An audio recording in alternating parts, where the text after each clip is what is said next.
ਧਨ ਸੋ ਕਾਗਦ ਕਲਮ ਧਨ, ਧਨ ਭਾਂਡਾ ਧਨ ਮਸ, ਧਨ ਲਿਖਾਰੀ ਨਾਨਕਾ, ਜਿਨ ਨਾਮ ਲਿਖਾਇਆ ਸੱਚ।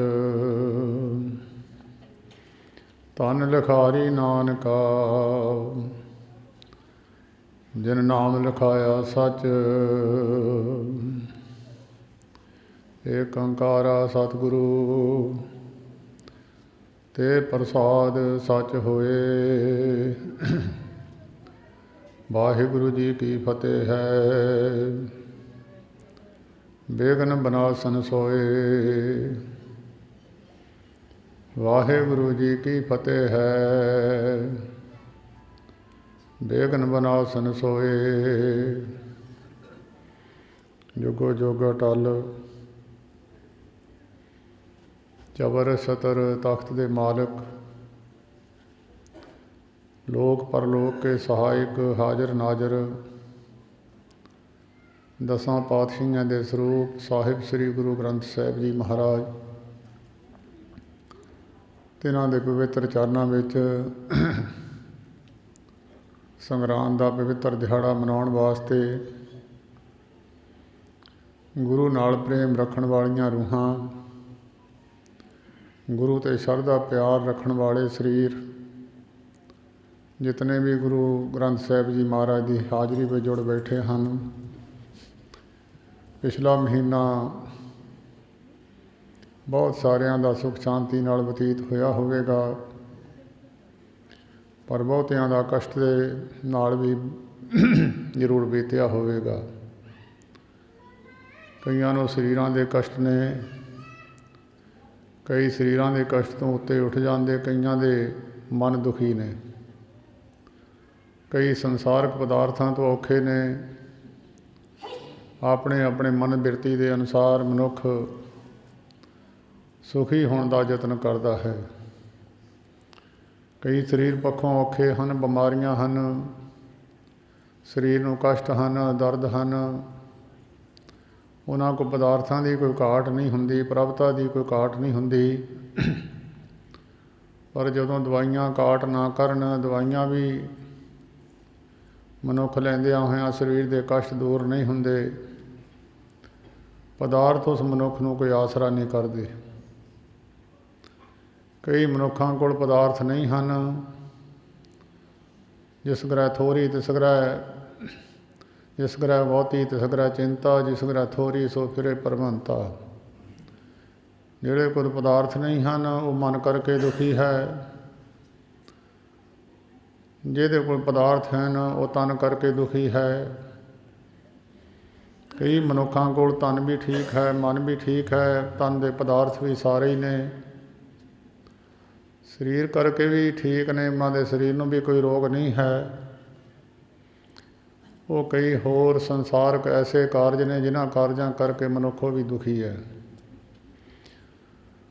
ਉਹ ਮਨ ਕਰਕੇ ਦੁਖੀ ਹੈ, ਆਤਮਾ ਕਰਕੇ ਦੁਖੀ ਹੈ। ਕਿਸੇ ਪਦਾਰਥਾਂ ਦੀ ਘਾਟ ਨਹੀਂ ਹੈ। ਪਦਾਰਥ ਕੁਛ ਹੱਦ ਤੱਕ ਮਨੁੱਖ ਨੂੰ ਸੰਸਾਰ ਵਿੱਚ ਸੁੱਖ ਦੇਣ ਦਾ ਯਤਨ ਕਰਦੇ ਹਨ। ਉਹ ਵੀ ਜੇ ਸਰੀਰ ਤੰਦਰੁਸਤ ਹੈ, ਪਦਾਰਥਾਂ ਦਾ ਸੁੱਖ ਵੀ ਤਾਂ ਹੈ। ਇਸੇ ਤਰ੍ਹਾਂ ਕੋਈ ਤਨ ਦੁਖੀ, ਕੋਈ ਮਨ ਦੁਖੀ, ਕੋਈ ਚਿੰਤਾ ਚਿਤ ਉਦਾਸ, ਥੋੜ੍ਹੇ ਥੋੜ੍ਹੇ ਸਭ ਦੁਖੀ, ਸੁਖੀ ਹਰੀ ਕੇ ਦਾਸ। ਜੋ ਸਰੀਰ ਦੇ ਅੰਦਰ ਬੀਜ ਬੀਜੇ ਜਾਂਦੇ ਹਨ, ਧਰਤੀ ਵਿੱਚ ਬੀਜ ਡਿੱਗ ਜਾਂਦੇ ਹਨ। ਨਦੀਨਾਂ ਦੇ ਬੀਜ ਸਾਲ ਭਰ ਧਰਤੀ ਵਿੱਚ ਪਏ ਰਹਿੰਦੇ ਹਨ। ਉਹਨਾਂ ਨੂੰ ਪਾਣੀ ਵੀ ਲੱਗਦਾ ਹੈ, ਉਹਨਾਂ ਨੂੰ ਧੁੱਪ ਵੀ ਮਿਲਦੀ ਹੈ, ਉਹਨਾਂ ਨੂੰ ਹਵਾ ਵੀ ਮਿਲਦੀ ਹੈ, ਪਰ ਜੰਮਦੇ ਨਹੀਂ ਹਨ। ਜਦੋਂ ਸਾਲ ਬਾਅਦ ਉਹਨਾਂ ਦਾ ਸਮਾਂ ਆਉਂਦਾ ਹੈ, ਆਪਣੇ ਆਪ ਹੀ ਧਰਤੀ ਵਿੱਚੋਂ ਜੰਮ ਜਾਂਦੇ ਹਨ। ਕਈ ਵਾਰ 4-4 ਸਾਲ ਵੀ ਬੀਜ ਧਰਤੀ ਵਿੱਚ ਨਦੀਨਾਂ ਦੇ ਪਏ ਰਹਿੰਦੇ ਹਨ। ਉਹ ਫਿਰ ਉਸ ਤੋਂ ਬਾਅਦ ਸਮੇਂ ਮੁਤਾਬਕ ਜੰਮ ਜਾਂਦੇ ਹਨ। ਇਸੇ ਤਰ੍ਹਾਂ ਇਹ ਸਰੀਰ ਹੈ। ਸਰੀਰ ਦੇ ਅੰਦਰ ਬਹੁਤ ਸਮੇਂ ਮੁਤਾਬਕ ਪਿਛਲਿਆਂ ਜਨਮਾਂ ਦੇ ਬੀਜ ਡਿੱਗੇ ਹੋਏ ਹਨ। ਉਹਨਾਂ ਬੀਜਾਂ ਨੂੰ ਜਦੋਂ ਬੀਜ ਜੰਮਦੇ ਹਨ, ਜਿਸ ਤਰ੍ਹਾਂ ਜ਼ਿਮੀਂਦਾਰ ਨਦੀਨਾਂ ਦੇ ਜੰਮਣ ਦੀ ਤੰਗੀ ਮੰਨਦਾ ਹੈ, इस तरह जिहड़ी आत्मा शरीर के अंदर रहिंदी है, शरीर के औखे होने कारण वो आत्मा भी तंगी मनदी है। इस करके शरीर नूं सुख देना या आत्मा नूं सुखी करना सतयुग तो लैके ऋषि मुनि महात्मा लोग जिन्हां ने इस गल का भेद कढ़िया है, जिहड़े इस गल तो जाणू होए ने, इस अवस्था ते पहुँचे हैं, वो आत्मा करके भी सुखी होए, शरीर करके संतोखी होने कारण जदों किसी वस्तु की इच्छा ही ना रहे तो मनुख संतुष्ट हो जाता है। संतुष्ट मनुख जिहड़ा है फिर उसकी आत्मा या शरीर दुखी नहीं होंदे। जदों महात्मा लोगों ने तत्त कढ़िया जीव नूं सुखी होने वास्ते, महात्मा ने जो सुख आप प्राप्त किया, उन्होंने फिर वो दूजे लोगों वास्ते भी कहा भी जो असी सुख लै रहे हैं ये भी लै लैण। उन्होंने धार्मिक ग्रंथ लिख दिते, वेद लिख दिते, शास्त्र लिख दिते, जीवां नूं सुखी होने वास्ते जो उन्होंने जीवन में गल्लां वरतियां सानूं लिख दित्तियां। उन्हां ते चल के कोई मनुख सुखी होने का यतन करे तो सुखी हो जाता है। उन्हां गल्लां नूं ग्रहण कर लवे, जिस तरह महात्मा ने लिखिया है, मनुख सुखी होने का सुख के नेड़े पहुँचने की कोशिश करता है, पहुँच जाता है। हिंदुस्तान के अंदर क्योंकि सारी धार्मिक नगरी है, धर्म की नगरी है, इस हिंदुस्तान की धरती 'च बड़े बड़े ऋषि मुनि महात्मा होए हैं। एक बनारस नगरी है, उहदे विच बड़े बड़े महात्मा कबीर साहब वर्गे, रामानंद जी वर्गे उस पवित्र नगरी में जिन्हां दा आगमन होया है, उस नगरी नूं शिव जी का वारसी आम हिंदू लोगों के गल अंदर प्रचलित है। जिहड़ा कोई मनुख सारा जीवन भावें किस तरह की भी कर्म करता रहे, अंत समय उस नगरी में शरीर छड्ड देवे तां फिर वो नरकां नूं नहीं जांदा। भावें पापी होवे तां भी नरकां नूं नहीं जांदा, पुन्नी तां वैसे ही नरकां नूं नहीं जांदा जिहड़ा धर्म दे कर्म करदा है। इस गल का संसा मिटाउण वास्ते, संसार की मर्यादा नूं कायम रखण वास्ते महात्मा लोग, बड़े बड़े कमाइयां वाले पुरख, उन्होंने संसार के लोगों के संसे कढ़े। उहदे नेड़े एक नगरी है जो व्यास जी ने वसाई सी, थोड़ी दूर है, उसनूं हड़ंबा धरती का नाम दिता गया है। उस धरती ते जिहड़ा मरदा है, व्यास जी का उत्थे वचन है, भावें पुन्नी बंदा भी होवे तो वह गधे की जोन विच पै जांदा है। ये आम हिंदू धार्मिक ग्रंथों के अंदर भी गल लिखी है तो प्रचलित भी है। हिंदू धर्म के अंदर बहुत सारे लोग जदों घर तो दुखी हो जाना, तंगी मननी, हुण तां जहरां खा लैंदे आ। कई लोग इस तरह करते सी कि दुखी हो के उस नगरी चले जाना तो उत्थे जाके शरीर छड्ड देना।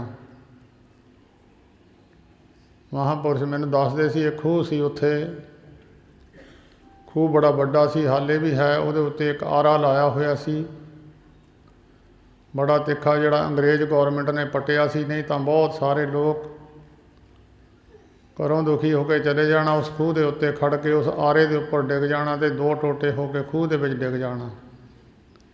ये काम बहुत चिर चलता रहा तो अंग्रेज़ों ने फिर आरा पट्टिया। इस गल नूं सही करन वास्ते कबीर साहब जी ने जदों उन्हां दा अंतिम समा आया तो उस नगरी तो उठ के सेवकां नूं कहा, भाई अपना समान चको तो नेड़े जिहड़ी धरती है जिहदा नाम गुरु ग्रंथ साहिब जी दे विच हड़ंबा धरती लिखिया है। सेवक कहण लगे, महाराज उत्थे तां जिहड़ा शरीर छड्डदा वो परमेश्वर दे लोक नूं नहीं जांदा, नरकां वाले पासे चलिया जांदा है जिधर पापी लोग जांदे हन। कबीर साहब कहण लगे, भाई वचन मन्नी दा, ਮਹਾਤਮਾ ਲੋਕਾਂ ਦੇ ਬਚਨਾਂ ਵਿੱਚ ਰਾਜ ਹੁੰਦਾ ਹੈ। ਜਗਿਆਸੂ ਲੋਕ ਆਪਣੀ ਸੰਸਾਰਕ ਬਿਰਤੀ ਅਨੁਸਾਰ ਦੇਖਦੇ ਆ, ਮਹਾਤਮਾ ਲੋਕ ਆਪਣੀ ਦੂਰ ਅੰਦੇਸ਼ੀ ਨਾਲ ਦੇਖਦੇ ਆ। ਕਈ ਵਾਰੀ ਮਹਾਤਮਾ ਦੇ ਬਚਨਾਂ ਨੂੰ ਸੰਸਾਰੀ ਲੋਕ ਅਣਦੇਖਿਆ ਕਰ ਜਾਂਦੇ ਆ ਕਿ ਗਲਤ ਬੋਲਦੇ ਆ, ਪਰ ਉਹ ਗਲਤ ਨਹੀਂ ਹੁੰਦੇ। ਉਹਨਾਂ ਦੀ ਦੂਰ ਅੰਦੇਸ਼ੀ ਕਾਰਨ ਉਹਦੇ ਵਿੱਚ ਕੋਈ ਰਾਜ ਛਿਪਿਆ ਹੁੰਦਾ ਹੈ। ਸੇਵਕਾਂ ਨੇ ਕਿਹਾ, ਮਹਾਰਾਜ ਉੱਥੇ ਤਾਂ ਸ਼ਰਾਪ ਦਿੱਤਾ ਹੋਇਆ ਹੈ। ਕਬੀਰ ਸਾਹਿਬ ਕਹਿਣ ਲੱਗੇ, ਭਾਈ ਬਚਨ ਤੁਹਾਡੀ ਡਿਊਟੀ ਆ ਬਚਨ ਮੰਨਣੇ ਦੀ। ਸੇਵਕ ਬਚਨ ਦੇ ਵਿੱਚ ਰਹੇ ਔਰ ਸੇਵਕ ਮੂੰਹ ਦੇ ਵਿੱਚੋਂ ਕੋਈ ਬਚਨ ਮੂੰਹ ਖੋਲ੍ਹੇ ਨਾ, ਫਿਰ ਕੋਈ ਨਾ ਕੋਈ ਮਰਤਬਾ ਪ੍ਰਾਪਤ ਕਰ ਜਾਂਦਾ। ਅਗਰ ਸੇਵਕ ਗੱਲਾਂ ਦੇ ਜਵਾਬ ਵੀ ਦਿੰਦਾ ਰਹੇ, ਮੱਥਾ ਵੀ ਟੇਕਦਾ ਰਹੇ, ਮੋਰੇ ਜਵਾਬ ਵੀ ਕਰਦਾ ਰਹੇ। ਆਸਾ ਜੀ ਦੀ ਵਾਰ ਵਿੱਚ ਲਿਖਿਆ, ਰਾਮ ਜਵਾਬ ਦੋਵੇਂ ਕਰੇ ਮੁੱਢੋਂ ਕੁੱਥਾ ਜਾਏ, ਨਾਨਕ ਦੋਵੇਂ ਕੂੜੀਆਂ ਥਾਏ ਨਾ ਕਾਈ ਪਾਏ। ਕਹਿਣ ਲੱਗੇ ਬਚਨ ਮੰਨੀ ਦਾ, ਬਚਨ ਤੁਹਾਡਾ ਡਿਊਟੀ ਆ ਬਚਨ ਮੰਨਣੇ ਦੀ। ਸਿੱਖ ਦਾ ਡਿਊਟੀ ਆ ਗੁਰੂ ਦਾ ਹੁਕਮ ਮੰਨੇ। ਇਸਤਰੀ ਪੁਰਖ ਦਾ ਸੰਬੰਧ ਬਣਾਇਆ ਹੈ, ਇਸਤਰੀ ਬਚਨ ਮੰਨਣ ਵਾਸਤੇ ਹੈ। ਪੁਰਖ ਦਾ ਬਚਨ ਇਸਤਰੀ ਨੇ ਮੰਨਣਾ ਹੈ। ਗੁਰੂ ਗ੍ਰੰਥ ਸਾਹਿਬ ਜੀ ਦੀ ਹਾਜ਼ਰੀ ਵਿੱਚ ਵੀ ਇਸਤਰੀ ਨੂੰ ਮਗਰ ਲਾਇਆ ਜਾਂਦਾ ਕਿ ਤੂੰ ਇਹਦੇ ਮਗਰ ਤੁਰਨਾ ਹੈ। ਔਰ ਰਾਗੀ ਸ਼ਬਦ ਵੀ ਪੜ੍ਹਦੇ ਆ, ਹੱਬੇ ਸਾਗ ਕੁੜਾਵੇ ਡਿੱਠੇ ਤੋਂ ਪੱਲੇ ਤੈਂਡੇ ਲਾਗੀ। ਗੁਰੂ ਨੇ ਤਾਂ ਬਚਨ ਇਹ ਕਰ ਦਿੱਤਾ, ਜੇ ਉਹ ਇਸਤਰੀ ਨਾ ਮੰਨੇ ਫਿਰ ਉਹਦਾ ਜੀਵਨ ਸੁਖੀ ਨਹੀਂ ਹੁੰਦਾ, ਉਹ ਦੁਖੀ ਰਹਿੰਦੀ ਆ। ਅਤੇ ਇਸਤਰੀ ਪਤੀ ਦਾ ਸੰਯੋਗ ਬਣਾਇਆ, ਇਸਤਰੀ ਦੇ ਪਤੀ ਦੇ ਮਗਰ ਲੱਗਣਾ ਹੈ ਤਾਂ ਉਸ ਦਾ ਕਲਿਆਣ ਹੈ। ਇਸੇ ਤਰ੍ਹਾਂ ਸਿੱਖ ਦਾ ਵੀ ਗੁਰੂ ਦੇ ਨਾਲ ਸੰਬੰਧ ਹੈ। ਸਿੱਖ ਨੇ ਗੁਰੂ ਦਾ ਬਚਨ ਮੰਨਣਾ ਹੈ ਤਾਂ ਕਲਿਆਣ ਹੈ, ਇਸਤਰੀ ਨੇ ਪਤੀ ਦਾ ਬਚਨ ਮੰਨਣਾ ਤਾਂ ਕਲਿਆਣ ਹੈ। ਪਤੀ ਕੋੜਾ ਹੋਵੇ, ਪਤੀ ਪਿੰਗਲਾ ਹੋਵੇ, ਪਤੀ ਅੰਨਾ ਹੋਵੇ, ਕਿਸੇ ਤਰ੍ਹਾਂ ਦਾ ਵੀ ਪਤੀ ਹੋਵੇ, ਉਹਨੂੰ ਪਰਮੇਸ਼ਰ ਕਰਕੇ ਇਸਤਰੀ ਮੰਨ ਲਵੇ ਤਾਂ ਸੱਚਖੰਡ ਨੂੰ ਚਲੇ ਜਾਂਦੀ ਹੈ। ਜਿਹੜਾ ਮਨੁੱਖ ਉਹਦਾ ਪਤੀ ਹੈ ਉਹ ਭਾਵੇਂ ਨਰਕਾਂ ਨੂੰ ਚਲਿਆ ਜਾਵੇ ਆਪਣੇ ਕਰਮਾਂ ਮੁਤਾਬਕ, ਪਰ ਉਹਦਾ ਜਿਹੜਾ ਇਸਤਰੀ ਦਾ ਵਿਸ਼ਵਾਸ ਹੈ ਉਹਨੂੰ ਪਰਮੇਸ਼ਰ ਕਰਕੇ ਮੰਨ ਜਾਵੇ ਅਤੇ ਉਹ ਸੱਚਖੰਡ ਨੂੰ ਚਲੇ ਜਾਵੇਗੀ। ਬਹੁਤ ਐਸੀਆਂ ਇਸਤਰੀਆਂ ਹੋਈਆਂ ਨੇ ਦੁਨੀਆ ਦੇ ਅੰਦਰ ਜਿਨ੍ਹਾਂ ਨੇ ਪਤੀ ਨੂੰ ਪਰਮੇਸ਼ਰ ਕਰਕੇ ਮੰਨਿਆ ਹੈ। ਸਤਿਯੁਗ ਦੇ ਅੰਦਰ ਇੱਕ ਬੀਬੀ ਐਸੀ ਹੋਈ ਹੈ ਜਿਹੜੀ ਆਪਣੇ ਪਤੀ ਨੂੰ ਟੋਕਰੇ ਵਿੱਚ ਪਾ ਕੇ ਲੈ ਕੇ ਜਾਇਆ ਕਰਦੀ ਸੀ, ਹਰ ਰੋਜ਼ ਸਿਰ 'ਤੇ ਚੱਕ ਕੇ ਟੋਕਰਾ ਲਿਜਾਂਦੀ ਸੀ। ਉਹ ਤੁਰਨ ਤੋਂ ਸਮਰਥ ਸੀ, ਸਰੀਰ ਉਹਦਾ ਕਸ਼ਟ ਵਾਲਾ ਸੀ, ਪਰ ਉਸ ਪਤਨੀ ਨੇ ਉਸਦਾ ਸਾਥ ਨਹੀਂ ਛੱਡਿਆ, ਉਸਨੂੰ ਸੇਵਾ ਕੀਤੀ ਸਾਰਾ ਜੀਵਨ। ਉਸ ਪਤੀ ਵਰਤਾ ਔਰਤ ਦੀ ਇੰਨੀ ਤਾਕਤ ਵੱਧ ਗਈ, ਸ਼ਕਤੀ ਵੱਧ ਗਈ, ਪਰਮੇਸ਼ਰ ਦੀ ਸੇਵਾ ਕਰਨ ਸ਼ਕਤੀ ਜਗਿਆਸੂ ਦੀ ਵੱਧ ਜਾਂਦੀ ਆ। ਜਿਹੜੇ ਗੁਰੂ ਦੀ ਸੇਵਾ ਤਨ ਮਨ ਕਰਕੇ ਵਿਸ਼ਵਾਸ ਕਰਕੇ ਕਰਦੇ, ਉਹਨਾਂ ਦੀ ਸ਼ਕਤੀ ਅੰਦਰੋਂ ਵੈਸੇ ਹੀ ਵੱਧ ਜਾਂਦੀ ਹੈ, ਆਤਮਿਕ ਸ਼ਕਤੀ ਵੱਧ ਜਾਂਦੀ ਹੈ। ਉਹ ਤੁਰੀ ਜਾਂਦੀ ਸੀ ਅਤੇ ਰਸਤੇ ਵਿੱਚ ਲੰਮੀ ਚੌੜੀ ਕਥਾ ਹੈ, ਵਿਸਤਾਰ ਵਿੱਚ ਨਹੀਂ ਜਾਣਾ। ਤੁਸੀਂ ਮਾਂਡਵ ਰਿਖੀ ਦਾ ਪ੍ਰਸੰਗ ਸੁਣਿਆ ਹੋਣਾ। ਉਹਨੂੰ ਸੂਲੀ ਦਿੱਤੀ ਹੋਈ ਸੀ, ਰਾਤ ਨੂੰ ਸੂਲੀ ਦੇ ਦਿੰਦੇ ਹੁੰਦੇ ਸੀ।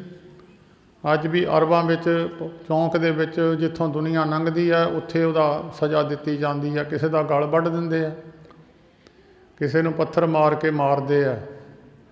ਉਹ ਮਾਰਦੇ ਜਿੱਥੋਂ ਰਸਤਾ ਗੁਜ਼ਰਦਾ ਹੋਵੇ ਉੱਥੋਂ ਕਰਦੇ ਆ। ਇਹ ਸੂਲੀ ਦਾ ਵੀ ਇਹੀ ਵਿਧਾਨ ਸੀ। ਸੂਲੀ ਵੀ ਜਿੱਥੋਂ ਲੋਕ ਲੰਘਦੇ ਸੀ ਉੱਥੇ ਦਿੰਦੇ ਸੀ, ਆਮ ਲੋਕਾਂ ਨੂੰ ਪਤਾ ਲੱਗ ਜਾਵੇ, ਡਰ ਕੇ ਫਿਰ ਕਰਮ ਕਰਨ ਨਾ ਕੋਈ ਵੀ। ਰਾਤ ਨੂੰ ਸੂਲੀ ਦੇ ਕੇ ਚਲੇ ਜਾਣਾ ਅਤੇ ਉਹਨੂੰ ਸਾਰੀ ਰਾਤ ਲਟਕਦੇ ਰਹਿਣ ਦੇਣਾ, ਸਵੇਰ ਨੂੰ ਆ ਕੇ ਲਾਹ ਲੈਣਾ। ਜੇ ਮਰਿਆ ਤਾਂ ਅੱਬਲ ਤਾਂ ਮਰੇ ਹੀ ਜਾਂਦਾ ਸੀ। ਜਿਹਦੇ ਗੁਦਾ ਤੋਂ ਲੈ ਕੇ ਸਿਰ ਤੱਕ ਉਹ ਲੱਕੜ ਪਹੁੰਚ ਜਾਣੀ ਅਤੇ ਮਰ ਜਾਣੇ ਸੀ ਦਿਲ ਦੇ ਅੰਦਰ ਜਦੋਂ ਸੂਈ ਚੁੱਭ ਜਾਣੀ ਸੀ। ਉਹਨੂੰ ਸਜ਼ਾ ਦਿੱਤੀ ਸੀ ਮਾਂਡਵ ਰਿਖੀ ਨੂੰ। ਉਹਦਾ ਸਿਰ ਇੱਕ ਤਰਫ ਨੂੰ ਲਟਕਦਾ ਸੀ। ਹਨੇਰੇ ਵਿੱਚ ਪਤਾ ਨਾ ਲੱਗਿਆ। ਉਹ ਬੀਬੀ ਨੇ ਸਿਰ 'ਤੇ ਟੋਕਰਾ ਚੱਕਿਆ ਹੋਇਆ ਸੀ। ਉਹ ਟੋਕਰਾ ਉਹਨੂੰ ਪਤਾ ਨਾ ਲੱਗਿਆ, ਉਹਦੇ ਸਿਰ ਵਿੱਚ ਲੱਗਿਆ ਅਤੇ ਸਿਰ ਵਿੱਚ ਲੱਗਣ ਨਾਲ ਉਹ ਰਿਖੀ ਨੇ ਆਪਣੇ ਸਵਾਸ 10ਵੇਂ ਦੁਆਰ ਚੜ੍ਹਾਏ ਹੋਏ ਸਨ। 10ਵੇਂ ਦੁਆਰ ਸਵਾਸ, ਜਿਹੜਾ 10ਵੇਂ ਦੁਆਰ ਸਿਰ ਦੇ ਉੱਤੇ ਹੈ। ਆਮ ਤੌਰ 'ਤੇ ਮ੍ਰਿਤਕ ਦੇ ਵੀ ਜਦੋਂ ਸੰਸਕਾਰ ਵੇਲੇ 7 ਡੰਡੇ ਮਾਰਦੇ ਆ, ਕਹਿੰਦੇ 7 ਵਾਰ ਸਿਰ 'ਚ ਡੰਡਾ ਮਾਰੋ। ਉਹਦਾ ਕਾਰਨ ਇਹੀ ਹੁੰਦਾ ਕਿ ਸਿਰ ਨੂੰ ਠੋਰ ਦਿਓ ਸਵਾਸ। ਕਈ ਜੋਗੀ ਜਨ 10ਵੇਂ ਦੁਆਰ ਸਵਾਸ ਚੜ੍ਹਾ ਲੈਂਦੇ ਸੀ ਅਤੇ ਉਹਨਾਂ ਨੂੰ ਕਈ ਵਾਰੀ ਮਗਰੋਂ ਸਰੀਰ ਜਾਲ ਦਿੰਦੇ ਸੀ। ਉਹ ਇਹੀ ਮਤਲਬ ਸੀ ਕਪਾਲ ਕਿਰਿਆ ਦਾ। ਉਹ ਜਦ ਉਹਦੇ ਸਿਰ 'ਚ ਟੋਕਰਾ ਲੱਗਿਆ ਅਤੇ ਉਹਦੇ ਸਵਾਸ ਥੱਲੇ ਆ ਗਏ, ਉਹਦਾ ਸਰੀਰ ਛੁੱਟ ਗਿਆ। ਸਰੀਰ ਛੁੱਟਣ ਵੇਲੇ ਉਸ ਰਿਖੀ ਨੇ, ਮਾਂਡਵ ਰਿਖੀ ਨੇ ਸਰਾਪ ਦੇ ਦਿੱਤਾ ਉਸ ਬੀਬੀ ਨੂੰ। ਕਹਿਣ ਲੱਗਿਆ, ਜਿਸ ਬੀਬੀ ਨੇ ਮੇਰਾ ਸਰੀਰ ਛਡਾਇਆ ਉਸ ਬੀਬੀ ਦਾ ਦਿਨ ਚੜ੍ਹੇ ਤੇ ਪਤੀ ਮਰ ਜਾਊਗਾ।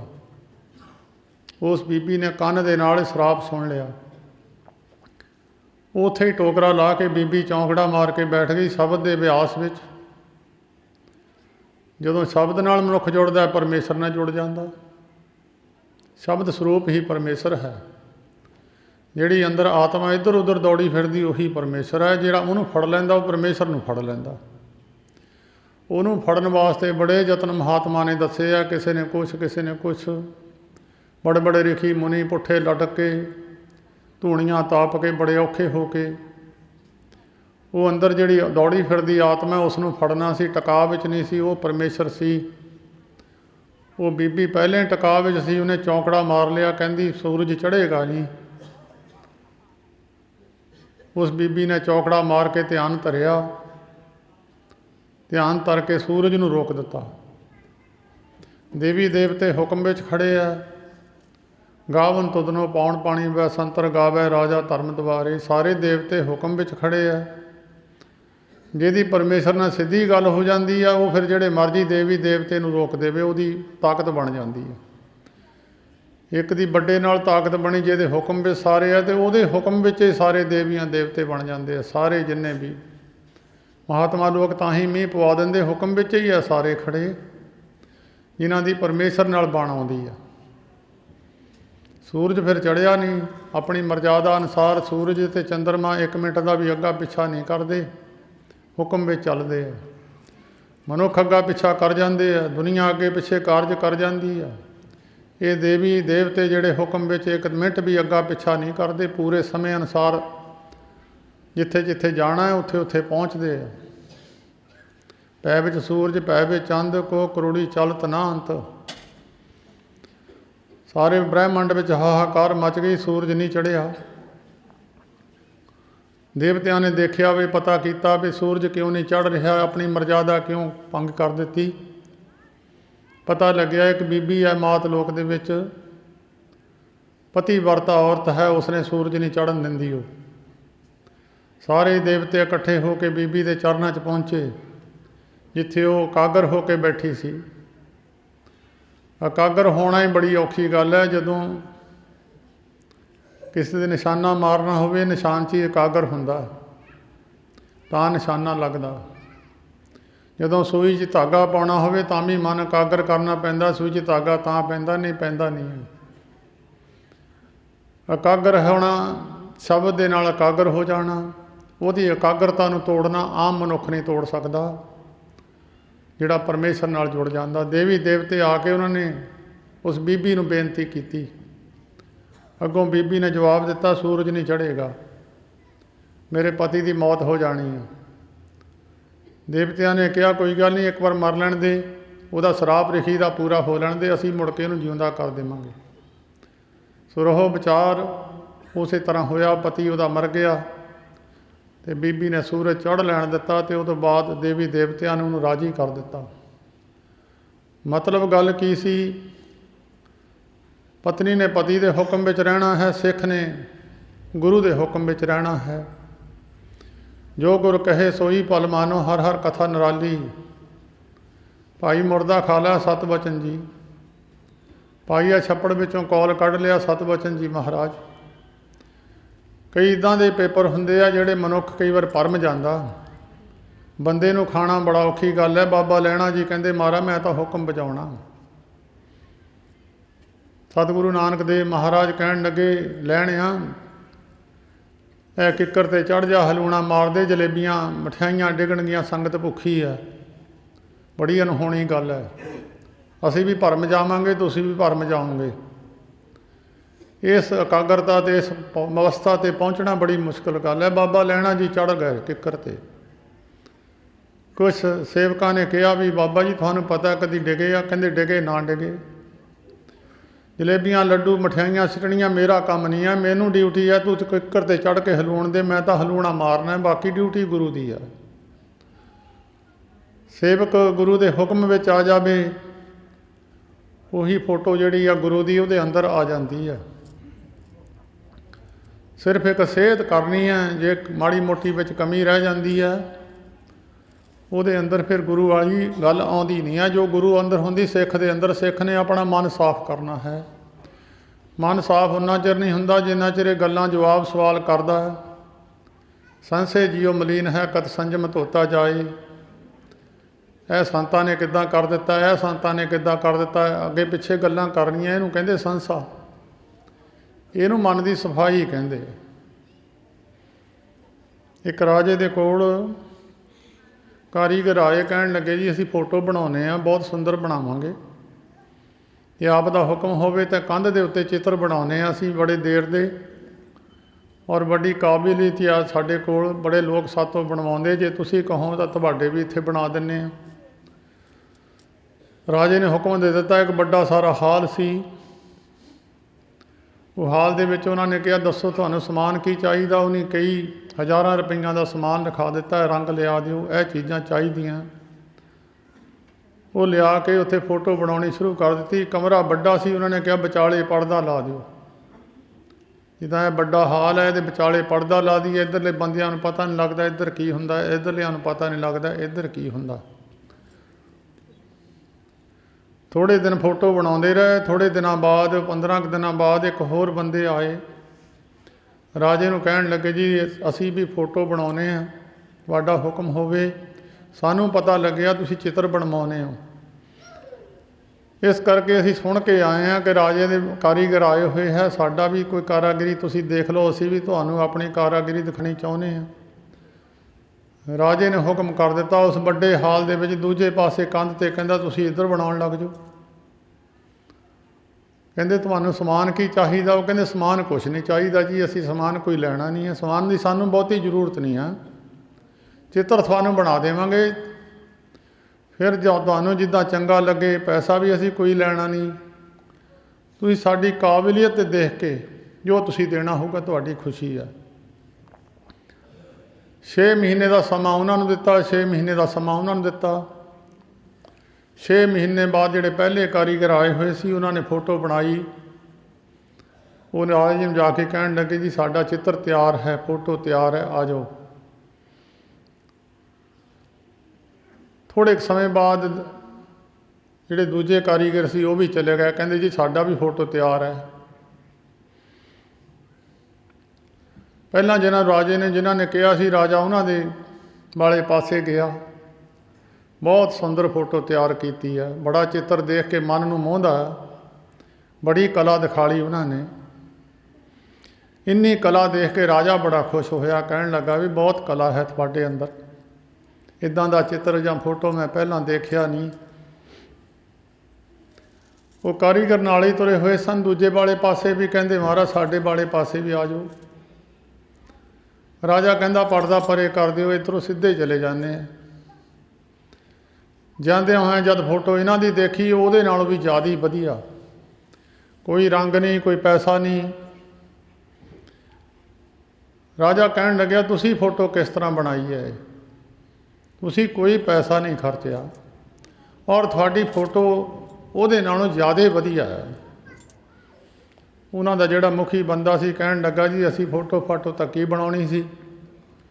6 ਮਹੀਨੇ ਉਹ ਫੋਟੋ ਬਣਾਉਂਦੇ ਰਹੇ। 6 ਮਹੀਨੇ ਅਸੀਂ ਕੰਧ ਨੂੰ ਸਾਫ਼ ਕਰਦੇ ਰਹੇ। ਕੰਧ ਨੂੰ ਸਾਫ਼ ਕਰ ਕਰਕੇ ਸ਼ੀਸ਼ੇ ਵਾਂਗਰ ਚਮਕਾ ਦਿੱਤਾ। ਇੱਦਾਂ ਸ਼ੀਸ਼ਾ ਚਮਕਣ ਲੱਗਿਆ, ਸਾਹਮਣੇ ਵਾਲੀ ਸਾਰੀ ਫੋਟੋ ਉਹਦੇ ਵਿੱਚ ਆ ਗਈ। ਜਦੋਂ ਸਿੱਖ ਦਾ ਹਿਰਦਾ ਸਾਫ਼ ਹੋ ਜਾਂਦਾ, ਗੁਰੂ ਦੀ ਸਾਰੀ ਗੱਲ ਉਹਦੇ ਅੰਦਰ ਆ ਜਾਂਦੀ, ਉਹੀ ਗੁਰੂ ਸਰੂਪ ਬਣ ਜਾਂਦਾ। ਹਿਰਦਾ ਸਾਫ਼ ਕਰਨ ਨੂੰ ਜਨਮ ਲੱਗ ਜਾਂਦੇ ਆ, ਮਨ ਦੀ ਸਫਾਈ ਕਰਨ ਨੂੰ ਜਨਮ ਲੱਗ ਜਾਂਦੇ ਆ। ਜੇ ਗੁਰੂ ਦੇ ਬਰਾਬਰ ਹੋਣਾ ਹੋਵੇ ਤਾਂ ਫਿਰ ਗੁਰੂ ਦੇ ਅੱਗੇ ਹੁਕਮ ਫਜ਼ੂਲੀ ਨਹੀਂ ਕਰਨੀ।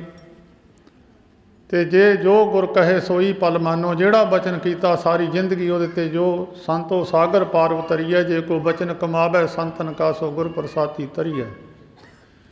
ਜੋ ਗੁਰੂ ਦੀ ਅਵਸਥਾ ਹੈ, ਸਿੱਖ ਦੀ ਅਵਸਥਾ, ਉਹਨੂੰ ਫਿਰ ਬਹੁਤੀ ਮਿਹਨਤ ਨਹੀਂ ਕਰਨੀ ਪੈਣੀ। ਸਿੱਖ ਨੂੰ ਸਿਰਫ ਆਪਣੇ ਮਨ ਦੀ ਸਫਾਈ ਹੈ।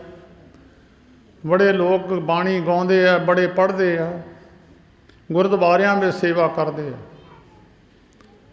ਉਹਦੀ ਅਵਸਥਾ ਦਾ ਫਰਕ ਹੈ। ਕੋਈ ਪਾਰ ਹੋਣ ਵਾਸਤੇ ਤਾਂ ਬਹੁਤ ਘੱਟ ਪੜ੍ਹਦਾ, ਕੋਈ ਬਿਰਲਾ ਹੀ ਪ੍ਰੇਮ ਵਿੱਚ ਤਾਂ ਪੜ੍ਹਦਾ। ਤੁਹਾਨੂੰ ਸਾਰੇ ਸਿਆਣੇ ਹੋ, ਤੁਹਾਨੂੰ ਪਤਾ ਹੀ ਹੈ ਕਿੱਦਾਂ ਪੜ੍ਹਦੇ ਆ। ਬਾਬਾ ਆਨੰਦ ਸਿੰਘ ਜੀ ਮਹਾਰਾਜ ਨਾਨਕਸਰ ਬਾੜਿਆਂ ਕੋਲ ਇੱਕ ਵਾਰ ਇੱਕ ਰਾਗੀ ਆਇਆ ਸੀ, ਕਹਿਣ ਲੱਗਾ ਮਹਾਰਾਜ ਕੀਰਤਨ ਸੁਣਾਉਣਾ ਤੁਹਾਨੂੰ। ਕਹਿਣ ਲੱਗੇ ਠੀਕ ਹੈ।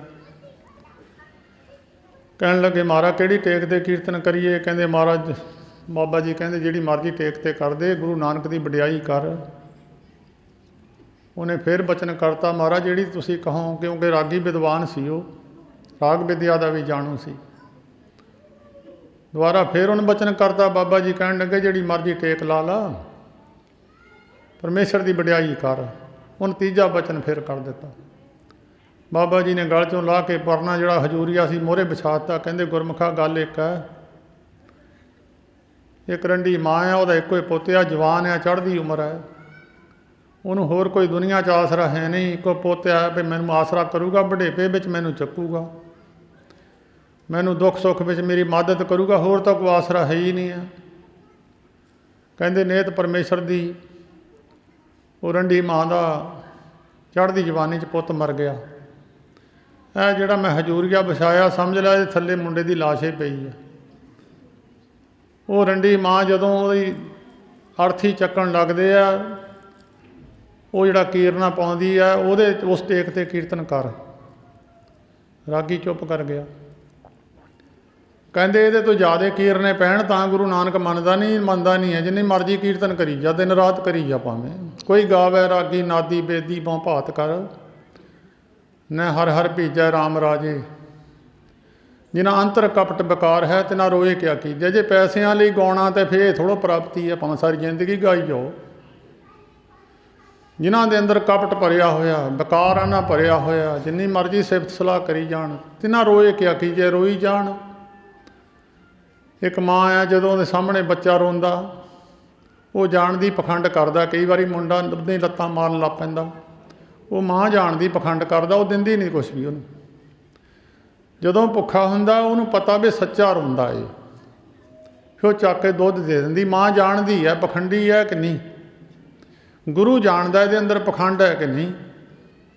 ਸਾਰੀ ਜ਼ਿੰਦਗੀ ਬਾਣੀ ਪੜ੍ਹੀ ਜਾਵੇ, ਪਾਠੀ ਸਿੰਘ ਪੜ੍ਹਦੇ ਹੀ ਆ ਸਾਰੀ ਜ਼ਿੰਦਗੀ, ਜਿੰਨੀ ਬਾਣੀ ਇਹ ਪੜ੍ਹਦੇ ਫਿਰ ਪੇੜਾ ਹੀ ਪਾਰ ਹੋ ਜਾਊਗਾ। ਅੰਦਰ ਕਪਟ ਬਕਾਰ ਜਿੰਨਾ ਚਿਰ ਜਾਂਦੇ ਨਹੀਂ ਹੈ, ਤਿਨਾਂ ਰੋਏ ਕਿਆ ਕੀਜੈ। ਭਾਵੇਂ ਅੱਖਾਂ 'ਚ ਪਾਣੀ ਕੱਢ ਕੱਢ ਕੇ ਕਥਾ ਕੀਰਤਨ ਕਰੀ ਜਾਵੇ, ਕੁਛ ਨਹੀਂ ਹੋਊਗਾ। ਰੱਬ ਭਿੱਜਦਾ ਨਹੀਂ ਹੈ। ਤਿਨਾਂ ਰੋਏ ਕਿਆ ਕੀਜੈ, ਹਰ ਕਰਤਾ ਸਭ ਕੁਛ ਜਾਣਦਾ, ਸਿਰ ਰੋਗ ਹੱਥ ਲੀਜੈ, ਸਿਰ ਰੋਗ ਹੱਥ ਦੀਜੈ। ਜਨ ਨਾਨਕ ਗੁਰਮੁਖ ਹਿਰਦਾ ਸ਼ੁੱਧ ਹੈ, ਹਰ ਭਗਤ ਹਰ ਲੀਜੈ। ਭਗਤਾਂ ਦੀ ਗਿਣਤੀ ਵਿੱਚ ਹਿਰਦੇ ਸ਼ੁੱਧ ਵਾਲੇ, ਜਿਨ੍ਹਾਂ ਦੇ ਅੰਦਰ ਬਕਾਰ ਨਹੀਂ, ਕੋਈ ਮੈਲ ਨਹੀਂ ਹੈ, ਗੁਰੂ ਦੇ ਹੁਕਮ ਵਿੱਚ ਖੜੇ ਹੈ। ਜੇ ਤੂੰ ਕੁਛ ਖਾਣ ਨੂੰ ਦੇਵੇਂਗਾ ਤਾਂ ਵੀ ਚੰਗੀ ਗੱਲ ਹੈ, ਨਹੀਂ ਦਿੰਦੇ ਤਾਂ ਮਿਹਣਾ ਨਹੀਂ ਮਾਰਦੇ। ਨਹੀਂ ਕੁਛ ਹੈ ਤਾਂ ਵੀ ਕੋਈ ਨਹੀਂ, ਤੂੰ ਮੈਨੂੰ ਜਾਣਦਾ ਹੈ, ਮੇਰੀ ਅਵਸਥਾ ਨੂੰ ਜਾਣਦਾ ਹੈ ਗੁਰੂ। ਬੜੇ ਬੜੇ ਸੰਤੋਖੀ ਪੁਰਸ਼ਾਂ ਦੇ ਇਤਿਹਾਸ ਹੈ, ਜੀਵਨ ਵਿੱਚ ਪੜ੍ਹ ਕੇ ਦੇਖੋ। ਕੁਛ ਨਹੀਂ ਮੰਗਿਆ, ਬੜੀ ਗਰੀਬੀ ਵਿੱਚ ਵੀ ਜੀਵਨ ਬਤੀਤ ਕੀਤੇ, ਗੁਰੂਆਂ ਨੂੰ ਨਹੀਂ ਮਿਹਣਾ ਤਾਨਾ ਮਾਰਿਆ, ਮਹਾਰਾਜ ਮੇਰੇ ਕੋਲ ਕੁਛ ਵੀ ਨਹੀਂ, ਮੈਂ ਤੁਹਾਡਾ ਸੇਵਕ ਹਾਂ। ਨਹੀਂ, ਜੀਵਨ ਪੜ੍ਹ ਕੇ ਦੇਖੋ ਗੁਰਸਿੱਖਾਂ ਦੇ। ਮਨ ਤਨ ਭਏ ਸੰਤੋਖ ਪੂਰਨ ਪ੍ਰਭ ਪਾਇਆ। ਮਨ ਵੀ ਸੰਤੋਖੀ ਹੈ, ਤਨ ਵੀ ਸੰਤੋਖੀ ਹੈ। ਤਨ ਪਦਾਰਥਾਂ ਦਾ ਲੋਭੀ ਨਹੀਂ ਹੈ, ਮਨ ਵੀ ਕਿਸੇ ਵਸਤੂ ਦੀ ਇੱਛਾ ਦਾ ਲੋਭੀ ਨਹੀਂ ਹੈ। ਦੋਏ ਸੰਤੋਖੀ ਹੈ, ਪੂਰਨ ਪਰਮੇਸ਼ਰ ਦੀ ਪ੍ਰਾਪਤੀ ਕਰ ਜਾਂਦਾ ਉਹ। ਇਸ ਤਰ੍ਹਾਂ ਸੇਵਕ ਵਿੱਚ ਵੀ ਗੁਣ ਹੋਣੇ ਚਾਹੀਦੇ ਆ, ਇਸਤਰੀ ਵਿੱਚ ਵੀ ਗੁਣ ਹੋਣੇ ਚਾਹੀਦੇ ਆ। ਤ੍ਰੇਤੇ ਯੁੱਗ ਵਿੱਚ ਇੱਕ ਬੀਬੀ ਹੋਈ ਆ, ਇਸ ਪਤੀ ਵਰਤਾ, ਜਿਹਨੇ ਰਾਜੇ ਜਨਕ ਨੂੰ ਦੱਸ ਦਿੱਤਾ ਸੀ कि यह जिहड़ा चूड़ियां दा मुंडा है रावण का जवाई बनना है। बड़ी लंबी चौड़ी कथा है। वो रावण का जवाई बनया, मगरों देवते हैरान हो गए इस गल नूं देख के। द्वापर युग में पति वार्ता औरत हुई है, जिन्हों तुसीं सारे जानते हो। कोई इस्तरी कहती मेरे पति नूं नहीं दीदा तो मैं भी नहीं देखना, कहती मैं तो 20 काम कर रही, इनू नहीं दीदा ना सी। धृतराष्ट्र नूं नहीं दिसदा सी, ब्याया गया राजा करके ਉਹਦੀ औरत नूं दिसदा सी। ਉਹਨੇ ਕਿਹਾ जब मेरा पति संसार की कोई चीज़ नहीं देखता मैं भी देखनी नहीं है। सारी जिंदगी अखां ते पट्टी बन के रखी है सजाखी हुंदियां होयां, और भगवान किसी नूं श्राप दे दिता, श्राप लग गया। दुर्योधन के शरीर ते निगाह पाती, शरीर बज्र दा बन गया। इन्नी अवस्था उच्ची हो गई, पति के हुक्म विच खड़ गई। सारी जिंदगी अखां ते पट्टी बन के रखी है। कल युग में एक बीबी हुई है जिन्हों तुसी सारी सिख कौम जानते हो। उसका नाम सारी दुनिया जानती, वो पति का नाम कोई नहीं जानता। जिन्हें अमृतसर साहिब दुख पंजनी बेरी अमृतसर सरोवर में प्रगट किया। बीबी रजनी कोड़े पति नूं सिर ते चक के लैके जाती सी, हुक्म विच खड़ी सी, उन्होंने परमेश्वर मन लिया। कबीर साहब का हुक्म मन के सेवकां ने मंजा चक्या, उस धरती ते लै गए। शरीर छड्डण वेले जदों शरीर छुट्टण लग्या, छड्डण लगे, महापुरुषों के अपने हथ विच हुंदा शरीर छड्डना जां ना छड्डना, उन्हां दी मर्जी है। शरीर विचों पुरजा पुरजा कट मरे कबू ना छाडे खेत। शरीर का पुरजा पुरजा भी कट दिओ तो शरीर विचों आत्मा निकलती नहीं है। महापुरुषों को पावर हुंदी है, सारिਆਂ कोल नहीं हुंदी। नहीं तो माड़ा जिहा किसी दिल ते लग जाए, सराख हो जाए, उसले शरीर छुट जाता है। महापुरख नहीं छड्डदे। दुनिया के इतिहास विच संसार की साइंस दुनिया की फेल कर दी गुरु नानक के सिखां ने। कोई दुनिया का डॉक्टर ये नहीं मनूगा भी साह रग बंदे की वढ़ दिओ, बंदा जिउंदा फिरदा है। गुरु गोबिंद सिंह साहब महाराज के चरणों चों खालसा पैदा किया। बिना सिर तो बाबा दीप सिंह वर्गे, भाई महत सिंह वर्गे, भाई नौध सिंह वर्गे बहुत सारे गुरसिख हत्थां ते सिर रख के लड़े है। जीवन देखो, दुनिया की साइंस फेल कर दी। इत्थे विचों निकली नहीं, आत्मा मर्जी है साडी, कढ़ीए या ना कढ़ीए। ये अवस्था एवं ही नहीं बनती, गुरु के हुक्म विच आके बनती है। शरीर विचों आत्मा कढ़नी सी, कबीर साहब ने आके दूत खड़े हुए, महाराज चलो सचखंड नूं भगवान ने तुहानूं याद किया। महाराज अपने प्यारिਆਂ नूं परमेश्वर चेते करदा। कहण लगे कित्थे लैके जाओगे? कहण लगे जी भगवान दे सचखंड तुहानूं चरनां विच लैके। कहंदे इत्थे तां जिहड़ा मरदा गधा बनदा, तुसीं क्यों हुक्म मदूली करदे आ? भाई एक अद्धा बंदा खड़ जाया करो कोई इत्थे। कलयुग फिर बीबियां दे बच्चे बहुत रौली पाउंदे आ, या बीबियां नूं चाहीदा लै जाया करो बाहर, विघन ना पाया करो, ने तुसीं दोषी बन जाना, तुहानूं सज़ा भोगनी पऊगी। गुरु गोबिंद सिंह साहब का बचन है, हर जस करते बात चलावे, कहे गोबिंद सिंह बद्दा जमपुर जावे। जमपुरी नूं जाऊगा भावें बैठा रहे गुरुद्वारे भी वो संभालदियां नहीं, हੱਸਣ लग जांदियां देख देख के, फड़ो इन्हां नूं बच्चिआं नूं। उस वेले कबीर साहब कहण लगे ये तां गल बनदी नहीं, सराप है इत्थे ब्यास जी का। कहण लगे चलो महाराज सराप ना तुहानूं की मतलब है? कहण लगे मतलब की है, दुनिया दे विच मर्यादा भंग महापुरुष नहीं करदे। मर्यादा पुरुषोत्तम जिहड़े महापुरुष रहे आ, मर्यादा परमेश्वर दीआं भंग नहीं कीतियां। असीं तां जिथे सराप है उत्थे ही जावांगे। जिथे जिस नरकां विच जांदा है जीव, इत्थे मरदा। सिख जिथे चले जावे उत्थे नरक रहिंदा नहीं है, वो गुरु नूं नाल रखदा है। जिथे गुरु ने बह जाना से जंत पए हरियावले, जी ने मेरा सतगुर देखिया जाए। सा तरत पई हरियावले, जिथे मेरा सतगुर बैठा आए। सिख तां ही है जे उहदे नाल गुरु है। जे किसी का गुरु ही कोई नहीं तो सिख किहदा वो? सिख ने जिथे जाना गुरु नूं नाल लैके जाना, गुरु उहनूं नाल रखना, गुरु नूं चेते करना, गुरु नूं हाज़र होना पैना। उत्थे नरक फिर रहना नहीं है। राजा जनक जी दे जदों नरकां विच बह गए, नरक रहे नहीं, शांत हो गए जीव सारे। उत्थे सारे जीवां नूं ऐन बिल्कुल शांति मिल गई। कहण लगे भाई तां मर्यादा भंग ना करो। उन्होंने जाके भगवान नूं दस्सिया, महाराज तुहाडे सेवक है, आउण दा वास्ते मनदे नहीं है। ਭਗਵਾਨ ਹਾਜ਼ਰ ਹੋਏ। ਜੇ ਕਿਸੇ ਦਾ ਲੈਕ ਪੁੱਤਰ ਵਿਗੜ ਜਾਵੇ, ਪੇ ਦਾੜੀ ਤੱਕ ਹੱਥ ਲਾਉਣ ਨੂੰ ਜਾਂਦਾ, ਮੇਰਾ ਕੰਮ ਖੜ ਜੂਗਾ। ਲੈਕ ਹੈ, ਨਲੈਕ ਜੋ ਮਰਜ਼ੀ ਕਰਦਾ ਰਹੇ ਉਹਦੀ ਨਹੀਂ ਮੰਨਦਾ ਉਹ। ਜਦੋਂ ਲੈਕ ਪੁੱਤਰ ਰੁੱਸ ਜਾਵੇ ਤਾਂ ਪੇ ਫਿਰ ਮਨਾਉਣ ਤੱਕ ਜਾਂਦਾ ਉਹਨੂੰ। ਫਿਰ ਕਬੀਰ ਸਾਹਿਬ ਨੇ ਕਿਹਾ, ਇਹ ਦੇਖੋ ਵਿਧਾਨ ਨਹੀਂ ਹੈ, ਦੁਨੀਆ ਦੀ ਮਰਜ਼ਾਦਾ ਭੰਗ ਹੋ ਜੂਗੀ। ਸਾਰੀ ਜ਼ਿੰਦਗੀ ਪਾਪ ਕਰੀ ਜਾਵੇ, ਬਨਾਰਸ ਵਿੱਚ ਆ ਕੇ ਮਰ ਜਾਵੇ ਤਾਂ ਸਵਰਗ ਲੋਕ ਨੂੰ ਚਲਿਆ ਜਾਵੇ। ਸਾਰੀ ਜ਼ਿੰਦਗੀ ਨਾਮ ਜਪਦਾ ਰਹੇ, ਇੱਥੇ ਆ ਕੇ ਮਰ ਜਾਵੇ, ਨਰਕਾਂ ਨੂੰ ਚਲੇ ਜਾਵੇ। ਗੱਲ ਤਾਂ ਦੁਨੀਆ ਸਾਰੀ ਮਰਜ਼ਾਦਾ ਹੀ ਭੰਗ ਹੋ ਜੂਗੀ। ਲੋਕ ਪਾਪ ਕਰਨ ਲੱਗ ਜਾਣਗੇ, ਦੁਨੀਆ ਪੁੱਠੇ ਰਾਹ ਨੂੰ ਤਾਂ ਅੱਗੇ ਹੀ ਤੁਰੀ ਆ, ਦੁਨੀਆ ਹੋਰ ਪੁੱਠੇ ਰਾਹ ਨੂੰ ਚਲੀ ਜਾਊਗੀ। ਫਿਰ ਭਗਵਾਨ ਕਹਿਣ ਲੱਗੇ, ਤੂੰ ਕਿੱਦਾਂ, ਤੇਰੀ ਕਿੱਦਾਂ ਮਰਜ਼ੀ ਹੈ, ਤੂੰ ਭਗਤਾਂ ਕੇ ਬਸ, ਭਗਤਾਂ ਤਾਣ ਤੇਰਾ। ਮੇਰੀ ਬਾਂਦੀ ਭਗਤ ਛਡਾਵੇ, ਬਾਂਦੇ ਭਗਤ ਨਾ ਛੂਟੇ ਮੋਹੇ। ਕਹਿੰਦੇ ਤੂੰ ਕਿੱਦਾਂ, ਕਹਿੰਦੇ ਮੈਂ ਇਹ ਚਾਹੁੰਦਾ ਵੀ ਜਿਸ ਬੰਦੇ ਦੇ ਅੰਦਰ ਦਇਆ ਧਰਮ ਨਾ ਹੋਵੇ, ਸਾਰੀ ਜ਼ਿੰਦਗੀ ਪਾਪ ਪੁੰਨ ਕਰਮ ਕਰਦਾ ਰਹੇ, ਗੁਰਦੁਆਰੇ ਜਾਂਦਾ ਰਹੇ, ਜਿਹਦੀ ਧਰਤੀ ਨਰਮ ਨਹੀਂ ਹੈ ਉਹਦੇ ਵਿੱਚ ਤੀਰ ਕੁੱਬਣਾ ਕਿੱਥੋਂ ਹੈ। ਰੇਤੇ ਵਿੱਚ ਤੀਰ ਡੂੰਘਾ ਖੁੱਭ ਜਾਂਦਾ, ਪਥਰੀਲੀ ਧਰਤੀ ਤੀਰ ਲੱਗਦਾ ਨਹੀਂ ਹੈ। ਜਿਸ ਬੰਦੇ ਦੇ ਅੰਦਰ, ਮਨ ਦੇ ਅੰਦਰ ਦਇਆ ਨਹੀਂ ਹੈ, ਬਰਾਗ ਨਹੀਂ ਹੈ, ਪ੍ਰੇਮ ਨਹੀਂ ਹੈ, ਉਹ ਬਨਾਰਸ ਵਿੱਚ ਮਰ ਜਾਵੇ, ਨਰਕਾਂ ਤੋਂ ਬਚੇ ਨਾ। ਇਹ ਮੇਰਾ ਕਹਿਣਾ ਹੈ। ਅਤੇ ਜਿਹੜਾ ਇੱਥੇ ਆ ਕੇ ਪੁੰਨੀ ਪਰਮੇਸ਼ਰ ਦਾ ਪਿਆਰਾ ਇੱਥੇ ਆ ਕੇ ਸਰੀਰ ਛੱਡੇ, ਉਹਦੇ ਨਾਲ ਦੇ ਸਾਰੇ ਹੀ ਨਰਕ ਨੂੰ ਨਾ ਕੋਈ ਜਾਵੇ, ਸਿੱਧੇ ਸੱਚਖੰਡ ਨੂੰ ਪਹੁੰਚ ਜਾਣ। ਭਗਵਾਨ ਤੋਂ ਇਹ ਗੱਲ ਪਾਸ ਕਰਾ ਕੇ ਕਬੀਰ ਸਾਹਿਬ ਨੇ ਗੁਰੂ ਗ੍ਰੰਥ ਸਾਹਿਬ ਵਿੱਚ ਲਿਖੀ ਹੈ, ਮਨੋ ਕਠੋਰ ਮਰੇ ਬਨਾਰਸ, ਨਰਕ ਨਾ ਬਚਿਆ ਜਾਈ। ਬਚੂਗਾ ਨਹੀਂ ਨਰਕ ਤੋਂ, ਹਰ ਕਾ ਸੰਤ ਮਰੇ ਹੜੰਬੇ ਸਗਲੀ ਸੈਨ ਤਰਾਈ। ਹਰੀ ਪਰਮੇਸ਼ਰ ਦਾ ਪਿਆਰਾ ਸੰਤ ਹੜੰਬੇ ਵਿੱਚ ਜਾ ਕੇ ਚਲ ਜਾਵੇ, ਨਾਨਕ ਤੇ ਮੁਖ ਉਜਲੇ ਕੀਤੀ ਛੁੱਟੀ ਨਾਲ। ਜਿੰਨੇ ਵੀ ਨਾਲ ਉਹਦੇ ਸਾਰਿਆਂ ਦੀ ਛੁੱਟੀ ਕਰਾ ਦੂਗਾ, ਉਹ ਸਾਰੇ ਸੱਚਖੰਡ ਨੂੰ ਚਲੇ ਜਾਣਗੇ। ਸਿੱਖ ਗੁਰੂ ਦੇ ਹੁਕਮ ਵਿੱਚ ਆ ਜਾਵੇ, ਬੀਬੀ ਪਤੀ ਦੇ ਹੁਕਮ ਵਿੱਚ ਆ ਜਾਵੇ। ਪਤੀ ਨੇ, ਬੀਬੀ ਨੂੰ ਕੁਛ ਨਹੀਂ ਕਰਨਾ ਪਊਗਾ, ਪਤੀ ਦੇ ਹੁਕਮ ਵਿੱਚ ਆ ਜਾਵੇ। ਉਹਨੂੰ ਪਤੀ ਜੋ ਕੋਰ ਕਹਿੰਦਾ ਉਸ ਤਰ੍ਹਾਂ ਮੰਨੇ, ਆਪਣੀ ਮਰਜ਼ੀ ਨਾ ਕਰੇ। ਇਹ ਨਹੀਂ ਵੀ ਮੈਂ ਇਸ ਪਾਸੇ ਨੂੰ ਜ਼ਰੂਰੀ ਜਾਣਾ, ਤੂੰ ਮੈਨੂੰ ਰੋਕ ਨਹੀਂ ਸਕਦਾ, ਨਹੀਂ। ਜਦੋਂ ਗੁਰੂ ਗ੍ਰੰਥ ਸਾਹਿਬ ਦੇ ਸਾਹਮਣੇ ਮੰਨੀ ਹੈ ਵੀ ਮੈਂ ਤੇਰੇ ਮਗਰ ਚੱਲੂੰਗੀ, ਜਿੱਧਰ ਨੂੰ ਜਾਵੇਂਗਾ ਜੋ ਕਹੇਂਗਾ, ਹੱਬੇ ਸਾਹ ਕੁੜਾਵੇ ਡਿੱਠੇ ਤੋਂ ਪੱਲੇ ਤੈਂਡੇ ਲਾਗੀ। ਉਸਤਤ ਨਿੰਦਾ ਨਾਨਕ ਜੀ ਮੈਂ ਹੰਬ ਬਜਾਈ ਛੋੜਿਆ। ਉਹ ਪ੍ਰਸੰਗ ਗੁਰੂ ਅਰਜਨ ਦੇਵ ਮਹਾਰਾਜ ਨੇ ਜੀਵਾਂ ਨੂੰ ਸਮਝਾਉਣ ਵਾਸਤੇ ਅੱਜ ਦੀ ਸੰਗਰਾਂਦ ਦਾ ਜਿਹੜਾ ਪਵਿੱਤਰ ਗਿਆਨ ਹੈ ਉਹ ਬਖਸ਼ਿਸ਼ ਕੀਤਾ ਹੈ। ਥੋੜ੍ਹੇ ਸਮੇਂ ਵਾਸਤੇ ਵਿਚਾਰ ਕਰਨੀ। ਰਾਗੀ ਢਾਡੀ ਬਹੁਤ ਆਏ ਆ।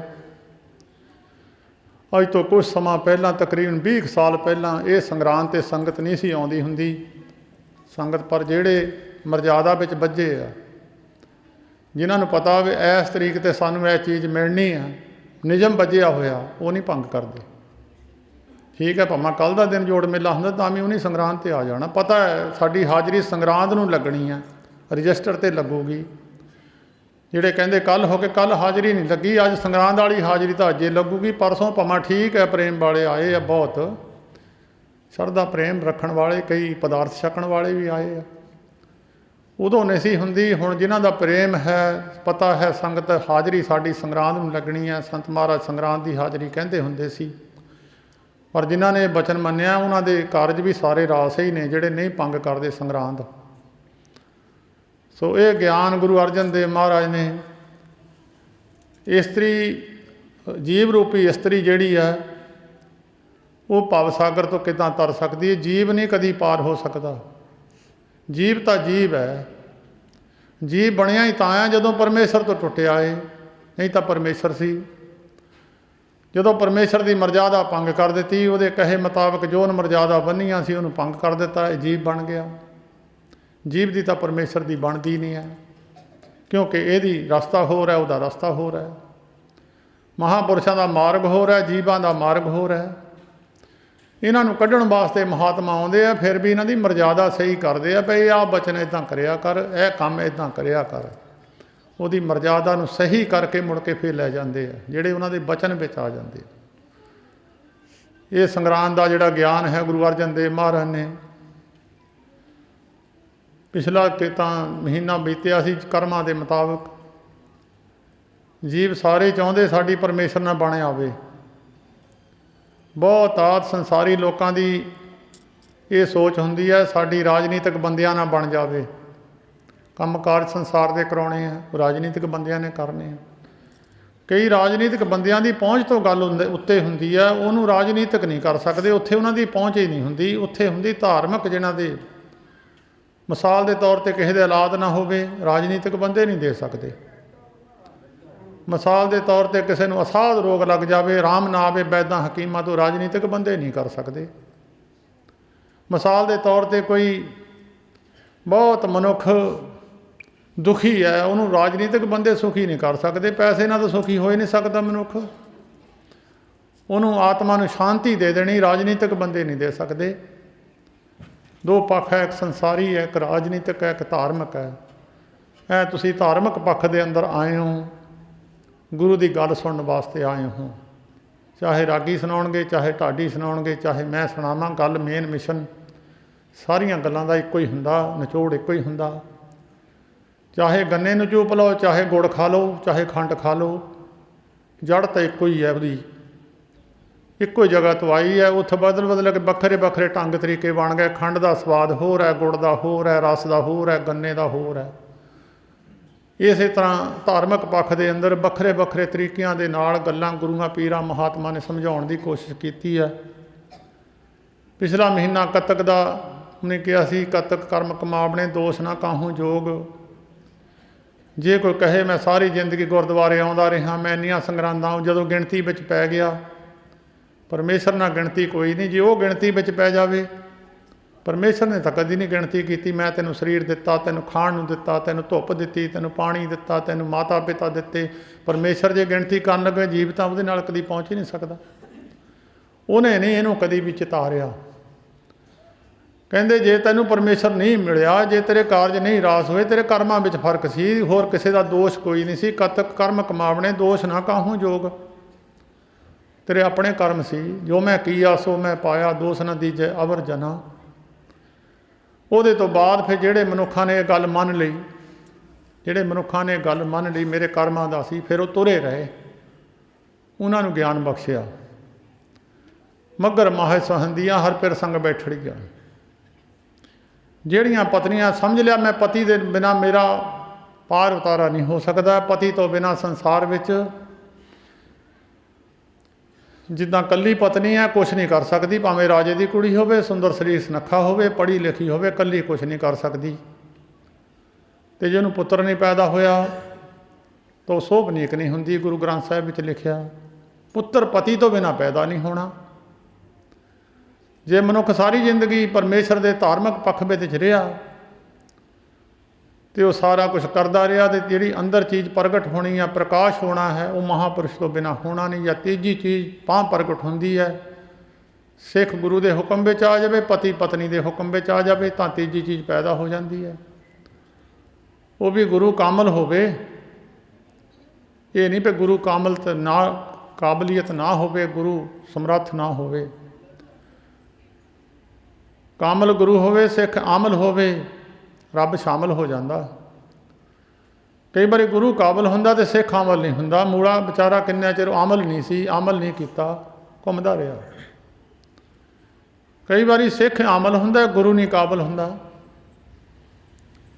ਗੁਰੂ ਕੋਲੋਂ ਪ੍ਰਾਪਤੀ ਨਹੀਂ ਹੁੰਦੀ। ਸੰਤ ਬਾਬਾ ਸ਼ਾਦੀ ਸਿੰਘ ਜੀ ਬਾਬਾ ਕੇਸਰਾ ਸਿੰਘ ਦੇ ਸੇਵਕ ਸਨ। ਜਦੋਂ ਸੰਤ ਮਹਾਰਾਜ ਹਰਖਵਾਲੀਆਂ ਦੇ ਚਰਨਾਂ 'ਚ ਆਏ, ਜਿਹੜਾ ਪ੍ਰੇਮੀ ਨਾਲ ਲੈ ਕੇ ਆਇਆ, ਉਹਨੇ ਕਿਹਾ ਮਹਾਰਾਜ ਇਹ ਬਾਬਾ ਕੇਸਰਾ ਸਿੰਘ ਦੇ ਸੇਵਕ ਹੈ। ਮਹਾਰਾਜ ਕਹਿਣ ਲੱਗੇ ਹਾਂ ਭਾਈ, ਉੱਥੇ ਇਹਦੀ ਗੱਲ ਬਣਨੀ ਨਹੀਂ ਸੀ। ਸਿੱਖ ਤਾਂ ਕਾਬਲ ਸੀ, ਗੁਰੂ ਨਹੀਂ ਸੀ ਕਾਬਲ। ਅਤੇ ਸੰਤ ਬਾਬਾ ਜਗਤ ਸਿੰਘ ਜੀ ਟਾਟਾ ਜਮਸ਼ੇਦਪੁਰ, ਉਹਨਾਂ ਕੋਲ ਸੰਤ ਮਹਾਰਾਜ ਗਏ, ਕਹਿਣ ਲੱਗੇ ਜਗਤ ਸਿੰਘ ਤੇਰਾ ਪਿਆਰ ਤਾਂ ਗੁਰੂ ਨਾਲ ਪੂਰਾ, ਤੇਰੇ ਅੰਦਰ ਬਰਾਗ ਵੀ ਪੂਰਾ ਹੀ ਆ, ਪਰ ਤੇਰਾ ਗੁਰੂ ਅਧੂਰਾ ਹੈ। ਅਧੂਰੇ ਗੁਰੂ ਨੇ ਤੈਨੂੰ ਪਾਰ ਨਹੀਂ ਕਰਨਾ। ਸਿੱਖ ਵਿੱਚ ਕਾਬਲੀਅਤ ਸੀ, ਗੁਰੂ ਵਿੱਚ ਹੈ ਨਹੀਂ ਸੀ। ਉਹਨੂੰ ਫਿਰ ਪੂਰਾ ਗੁਰੂ ਮਿਲਿਆ। ਆਪ ਜਾ ਕੇ ਉਹਨਾਂ ਦੀ ਬਰਸੀ ਅੱਜ ਵੀ ਮਰਿੰਡੇ ਦੇ ਕੋਲ ਉਹਨਾਂ ਦੇ ਸ਼ਰਧਾਲੂ ਮਨਾਉਂਦੇ ਆ। ਮੇਰਾ ਮਤਲਬ ਕਹਿਣ ਦਾ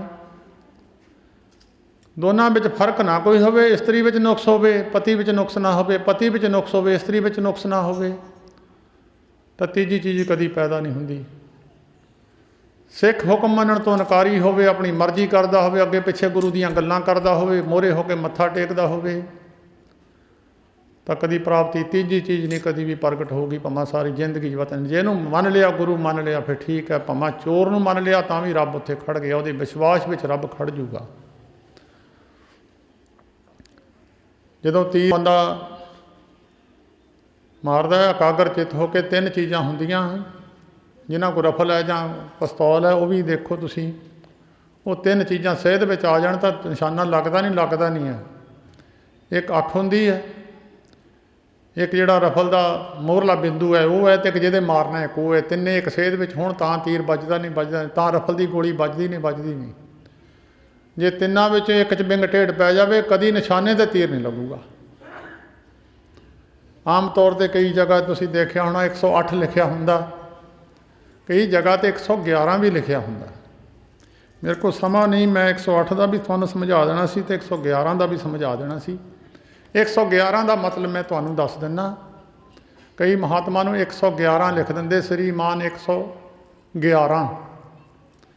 11 ਦਾ ਮਤਲਬ ਹੁੰਦਾ ਇਹ ਤਿੰਨੇ ਇੱਕ ਸੇਧ ਵਿੱਚ ਹੈ, ਗੁਰੂ ਵੀ, ਪਰਮੇਸ਼ਰ ਵੀ ਅਤੇ ਸਿੱਖ ਵੀ। ਇੱਕ ਤਿੰਨੇ ਖੜ ਗਏ, 111 ਹੋ ਗਏ। 108 ਦਾ ਮਤਲਬ ਹੈ ਮਾਲਾ 108 ਮਣ ਕਿਹਦੀ ਹੈ।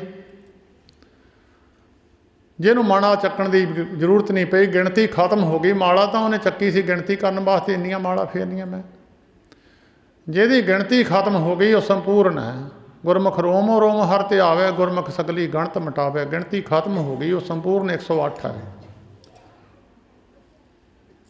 ਤਾਂ ਉਹੀ ਪ੍ਰਸੰਗ ਗੁਰੂ ਅਰਜਨ ਦੇਵ ਮਹਾਰਾਜ ਨੇ ਗਿਆਨ ਬਖਸ਼ਿਆ, ਮੱਘਰ ਮਾਹੇ ਸੁਹੰਦੀਆ। ਇਸਤਰੀਆਂ ਉਹ ਸੋਭਨੀਕ ਹੈ, ਹਰ ਪਿਰ ਸੰਗ ਬੈਠੜੀਆ। ਜਿਹੜੀ ਆਪਣੇ ਪਤੀ ਨਾਲ ਬਣੀਓ ਆ, ਜਿਹੜੀ ਬਣੀਓ ਨਹੀਂ ਉਹਦੇ ਨਾਲ ਥੋੜ੍ਹਾ ਬਹਿੰਦੀ ਆ। ਉਹ ਜੋ ਬਹਿੰਦੀ ਉਹ ਨਹੀਂ ਬਹਿਣ ਦਿੰਦਾ, ਵਿਚਾਰ ਨਹੀਂ ਨਾ ਰਲਦੇ। ਇੱਦਾਂ ਸਿੱਖ ਉਹ ਸੋਭਨੀਕ ਹੈ ਜਿਹੜਾ ਗੁਰੂ ਦੇ ਨਾਲ ਹੈ। ਜਿਨ੍ਹਾਂ ਨੇ ਗੁਰੂ ਦਾ ਵਚਨ ਮੰਨਿਆ, ਅੱਜ ਵੀ ਇਤਿਹਾਸ ਪੜ੍ਹ ਕੇ ਦੇਖੋ, ਉਹਨਾਂ ਸਿੱਖਾਂ ਦੀ ਪੂਜਾ ਹੋਈ ਹੈ। ਜਿਨ੍ਹਾਂ ਦੇ ਸਥਾਨ 'ਤੇ ਤੁਸੀਂ ਬੈਠੇ ਹੋ, ਉਹਨਾਂ ਨੇ ਵਚਨ ਮੰਨ ਕੇ ਪ੍ਰਾਪਤੀ ਕੀਤੀ ਹੈ। ਬਾਬਾ ਗੁਰਬਚਨ ਸਿੰਘ ਜੀ ਨੇ ਵਚਨ ਕੀਤਾ ਸੀ, ਮਹਾਰਾਜ ਇਹ ਅਵਸਥਾ ਕਿੱਥੋਂ ਪ੍ਰਾਪਤ ਕੀਤੀ ਹੈ। ਜਦੋਂ ਤੁਹਾਡੇ ਮੋਹਰੇ ਕੋਈ ਜਗਿਆਸੂ ਆਉਂਦਾ, ਉਹਦੇ ਹਿਰਦੇ ਦੀ ਇੱਕਦਮ ਤੁਸੀਂ ਦੱਸ ਦਿੰਦੇ ਆ। ਕਹਿੰਦੇ ਭਾਈ ਹਿਰਦਾ ਸਾਫ਼ ਹੋਵੇ, ਮੋਹਰੇ ਵਾਲੇ ਦੀ ਫੋਟੋ ਆਪਣੇ ਆਪ ਹੀ ਅੰਦਰ ਆ ਜਾਂਦੀ, ਕੀ ਚੱਕੀ ਫਿਰਦਾ ਏ। ਮੋਹਰੇ ਸਾਫ਼ ਹੈ ਸ਼ੀਸ਼ਾ, ਉਹਦੀ ਫੋਟੋ ਜੋ ਉਹਦੇ ਅੰਦਰ ਉਸੇ ਵੇਲੇ ਆ ਜਾਣੀ ਆ। ਉਹਦੇ ਦੱਸਣ ਦੀ ਜ਼ਰੂਰਤ ਨਹੀਂ ਪੈਂਦੀ, ਸਾਹਮਣੇ ਆ ਗਿਆ, ਸਾਫ਼ ਹੈ। ਉਹਨੇ ਦੱਸ ਦਿੱਤਾ ਇਹ ਕਿਸ ਕੰਮ ਨੂੰ ਆਇਆ, ਇਹਦੇ ਅੰਦਰ ਕੀ ਗੱਲ ਹੈ। ਕਹਿੰਦੇ ਮਹਾਰਾਜ ਇਹ ਅਵਸਥਾ ਪ੍ਰਾਪਤ ਕਿੱਥੋਂ ਕੀਤੀ। ਕਹਿੰਦੇ ਗਿਆਨੀ ਜੀ ਬਚਨ ਮਨਾਉਣ ਤਾਂ ਹਰੇਕ ਜਾਣਦਾ, ਮੰਨਣਾ ਬੜਾ ਔਖਾ। ਇਹ ਗੁਰੂ ਦਾ ਹੁਕਮ ਮੰਨ ਕੇ ਅਵਸਥਾ ਪ੍ਰਾਪਤ ਕੀਤੀ ਹੈ, ਗੁਰੂ ਦੇ ਹੁਕਮ ਵਿੱਚ ਖੜੇ ਹੋ ਕੇ ਅਵਸਥਾ ਪ੍ਰਾਪਤ ਕੀਤੀ ਹੈ। ਇਹਨਾਂ ਪੁਰਖਾਂ ਨੂੰ ਗੁਰੂ ਅਰਜਨ ਦੇਵ ਮਹਾਰਾਜ ਨੇ ਲਿਖਿਆ, ਇਹ ਸੋਭਨੀਕ ਹੈ ਪਰਮੇਸ਼ਰ ਨਾਲ ਬੈਠੇ ਹੋਏ। ਮੁੜ ਕੇ ਉਹਦਾ ਹੀ ਰੂਪ ਬਣ ਗਏ। ਮੱਘਰ ਮਾਹੇ ਸੁਹੰਦੀਆ, ਹਰ ਪਿਰ ਸੰਗ ਬੈਠੜੀਆ। ਹਰੀ ਪਰਮੇਸ਼ਰ, ਇਹ ਤਾਂ ਫਿਰ ਪੁਰਖ ਸਰੂਪ ਬਣ ਗਏ। ਪੁਰਖ ਪਰਮੇਸ਼ਰ ਵਾਚਕ ਹੈ। ਇਹਨਾਂ ਨੂੰ ਗੁਰੂ ਗੋਬਿੰਦ ਸਿੰਘ ਸਾਹਿਬ ਜੀ ਮਹਾਰਾਜ ਨੇ ਪੁਰਖ ਵਾਚਕ ਲਿਖਿਆ। ਇਹ ਗੱਲ ਇਹਨਾਂ 'ਤੇ ਵੈਸੇ ਢੁੱਕਦੀ ਤਾਂ ਨਹੀਂ ਹੈ, ਕਿਉਂਕਿ ਇਹਨਾਂ ਨੂੰ ਸਤਿਗੁਰੂ ਜੀ ਨੇ ਲਿਖਿਆ, ਖਾਲਸਾ ਮੇਰਾ ਰੂਪ ਹੈ ਖਾਸ। ਗੁਰੂ ਗੋਬਿੰਦ ਸਿੰਘ ਸਾਹਿਬ ਦੇ ਖਾਸ ਰੂਪ। ਆਤਮ ਰਸ ਜਾਣੀ ਸੋ ਹੈ ਖਾਲਸ ਦੇਵ, ਤਾਸ ਮੈਂ ਮੋਹ ਮੈਂ ਰੰਚਕ ਨਾਹੀ ਭੇਦ। ਇਹ ਪਰਮੇਸ਼ਰ ਸਰੂਪ ਹੈ, ਇਹ ਉਹਨਾਂ ਦਾ ਸਰੂਪ। ਨਦੀ ਜਦ ਸਮੁੰਦਰ ਵਿੱਚ ਪੈ ਗਈ, ਗੰਗਾ ਜਮਨਾ ਗੋਦਾਵਰੀ ਨਾ ਖਤਮ ਹੋ ਗਏ ਉਹਨਾਂ ਦੇ, ਉਹੀ ਸਰੂਪ ਬਣ ਗਏ। ਜਿਹੜੀਆਂ ਇਸਤਰੀਆਂ ਆਪਣੇ ਪਤੀ ਨਾਲ ਜਿਨ੍ਹਾਂ ਦੀ ਬਣ ਆਈ, ਪਰਮੇਸ਼ਰ ਨਾਲ ਜਿਨ੍ਹਾਂ ਦੀ ਬਣ ਆਈ, ਉਹ ਸੋਭਨੀਕ ਹੋਈਆਂ। ਦੁਨੀਆ ਨੇ ਵੀ ਉਹਨਾਂ ਦੀ ਜੈ ਜੈਕਾਰ ਕੀਤੀ। ਭਾਈ ਇਹ ਜੋ ਆਪਣੇ ਮਰਜ਼ੀ ਪਤੀ ਤੋਂ ਕਰਾ ਲਵੇ, ਪਤੀ ਤੱਕ ਪਹੁੰਚ ਨਹੀਂ, ਉਹ ਪਤਨੀ ਤੱਕ ਹੀ ਪਹੁੰਚੇ। ਉਹਨੇ ਗੱਲਾਂ ਕਰਾਤੀ, ਉਹਨੇ ਸਾਰਾ ਕੰਮ ਕਰਾਤੇ। ਜਿਨ੍ਹਾਂ ਦੀ ਪਤੀ ਨਾਲ, ਪਰਮੇਸ਼ਰ ਨਾਲ, ਆਪਣੇ ਗੁਰੂ ਨਾਲ ਬਣ ਆਈ, ਗੁਰੂ ਗ੍ਰੰਥ ਸਾਹਿਬ ਜੀ ਨਾਲ ਜਿਨ੍ਹਾਂ ਗੁਰਮੁਖਾਂ ਦੀ ਬਣ ਆਈ, ਉਹਨਾਂ ਨੇ ਸਾਰੇ ਕੰਮ ਆਪਣਿਆਂ ਨਾਲ ਦਿਆਂ ਦੇ ਪ੍ਰੇਮੀਆਂ ਦੇ ਕੰਮ ਕਹਿ ਕੇ ਕਰਾ ਦਿੱਤੇ। ਜਿਹੜਾ ਗੱਲ ਨਹੀਂ ਵੀ ਕੰਮ ਹੋਣੇ ਵਾਲਾ ਸੀ, ਉਹ ਵੀ ਕਹਿ ਕੇ ਕਰਾ ਦਿੱਤਾ। ਗੁਰੂ ਨੇ ਕਰ ਦਿੱਤਾ, ਕਿਉਂਕਿ ਉਹਦੀ ਬਣੀ ਹੋਈ ਆ ਦੋਹਾਂ ਦੀ। हर पिर संग पैठड़िया तिन की शोभा क्या गणी जे साहिब मेलड़िया।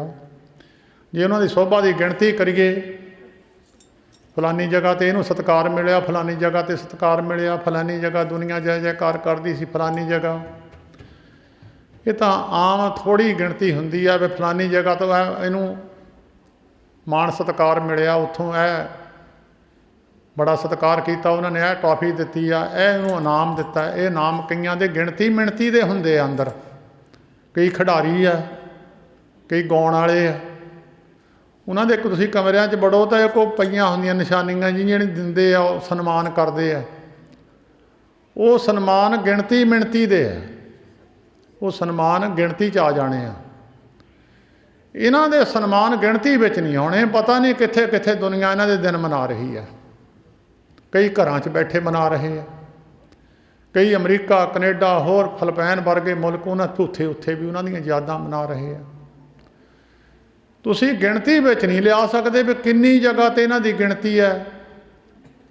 आम जिहड़ा कोई चंगा खिलाड़ी है उहदे इनामां दी गिणती की जा सकती, इन्हां दी नहीं की जा सकती।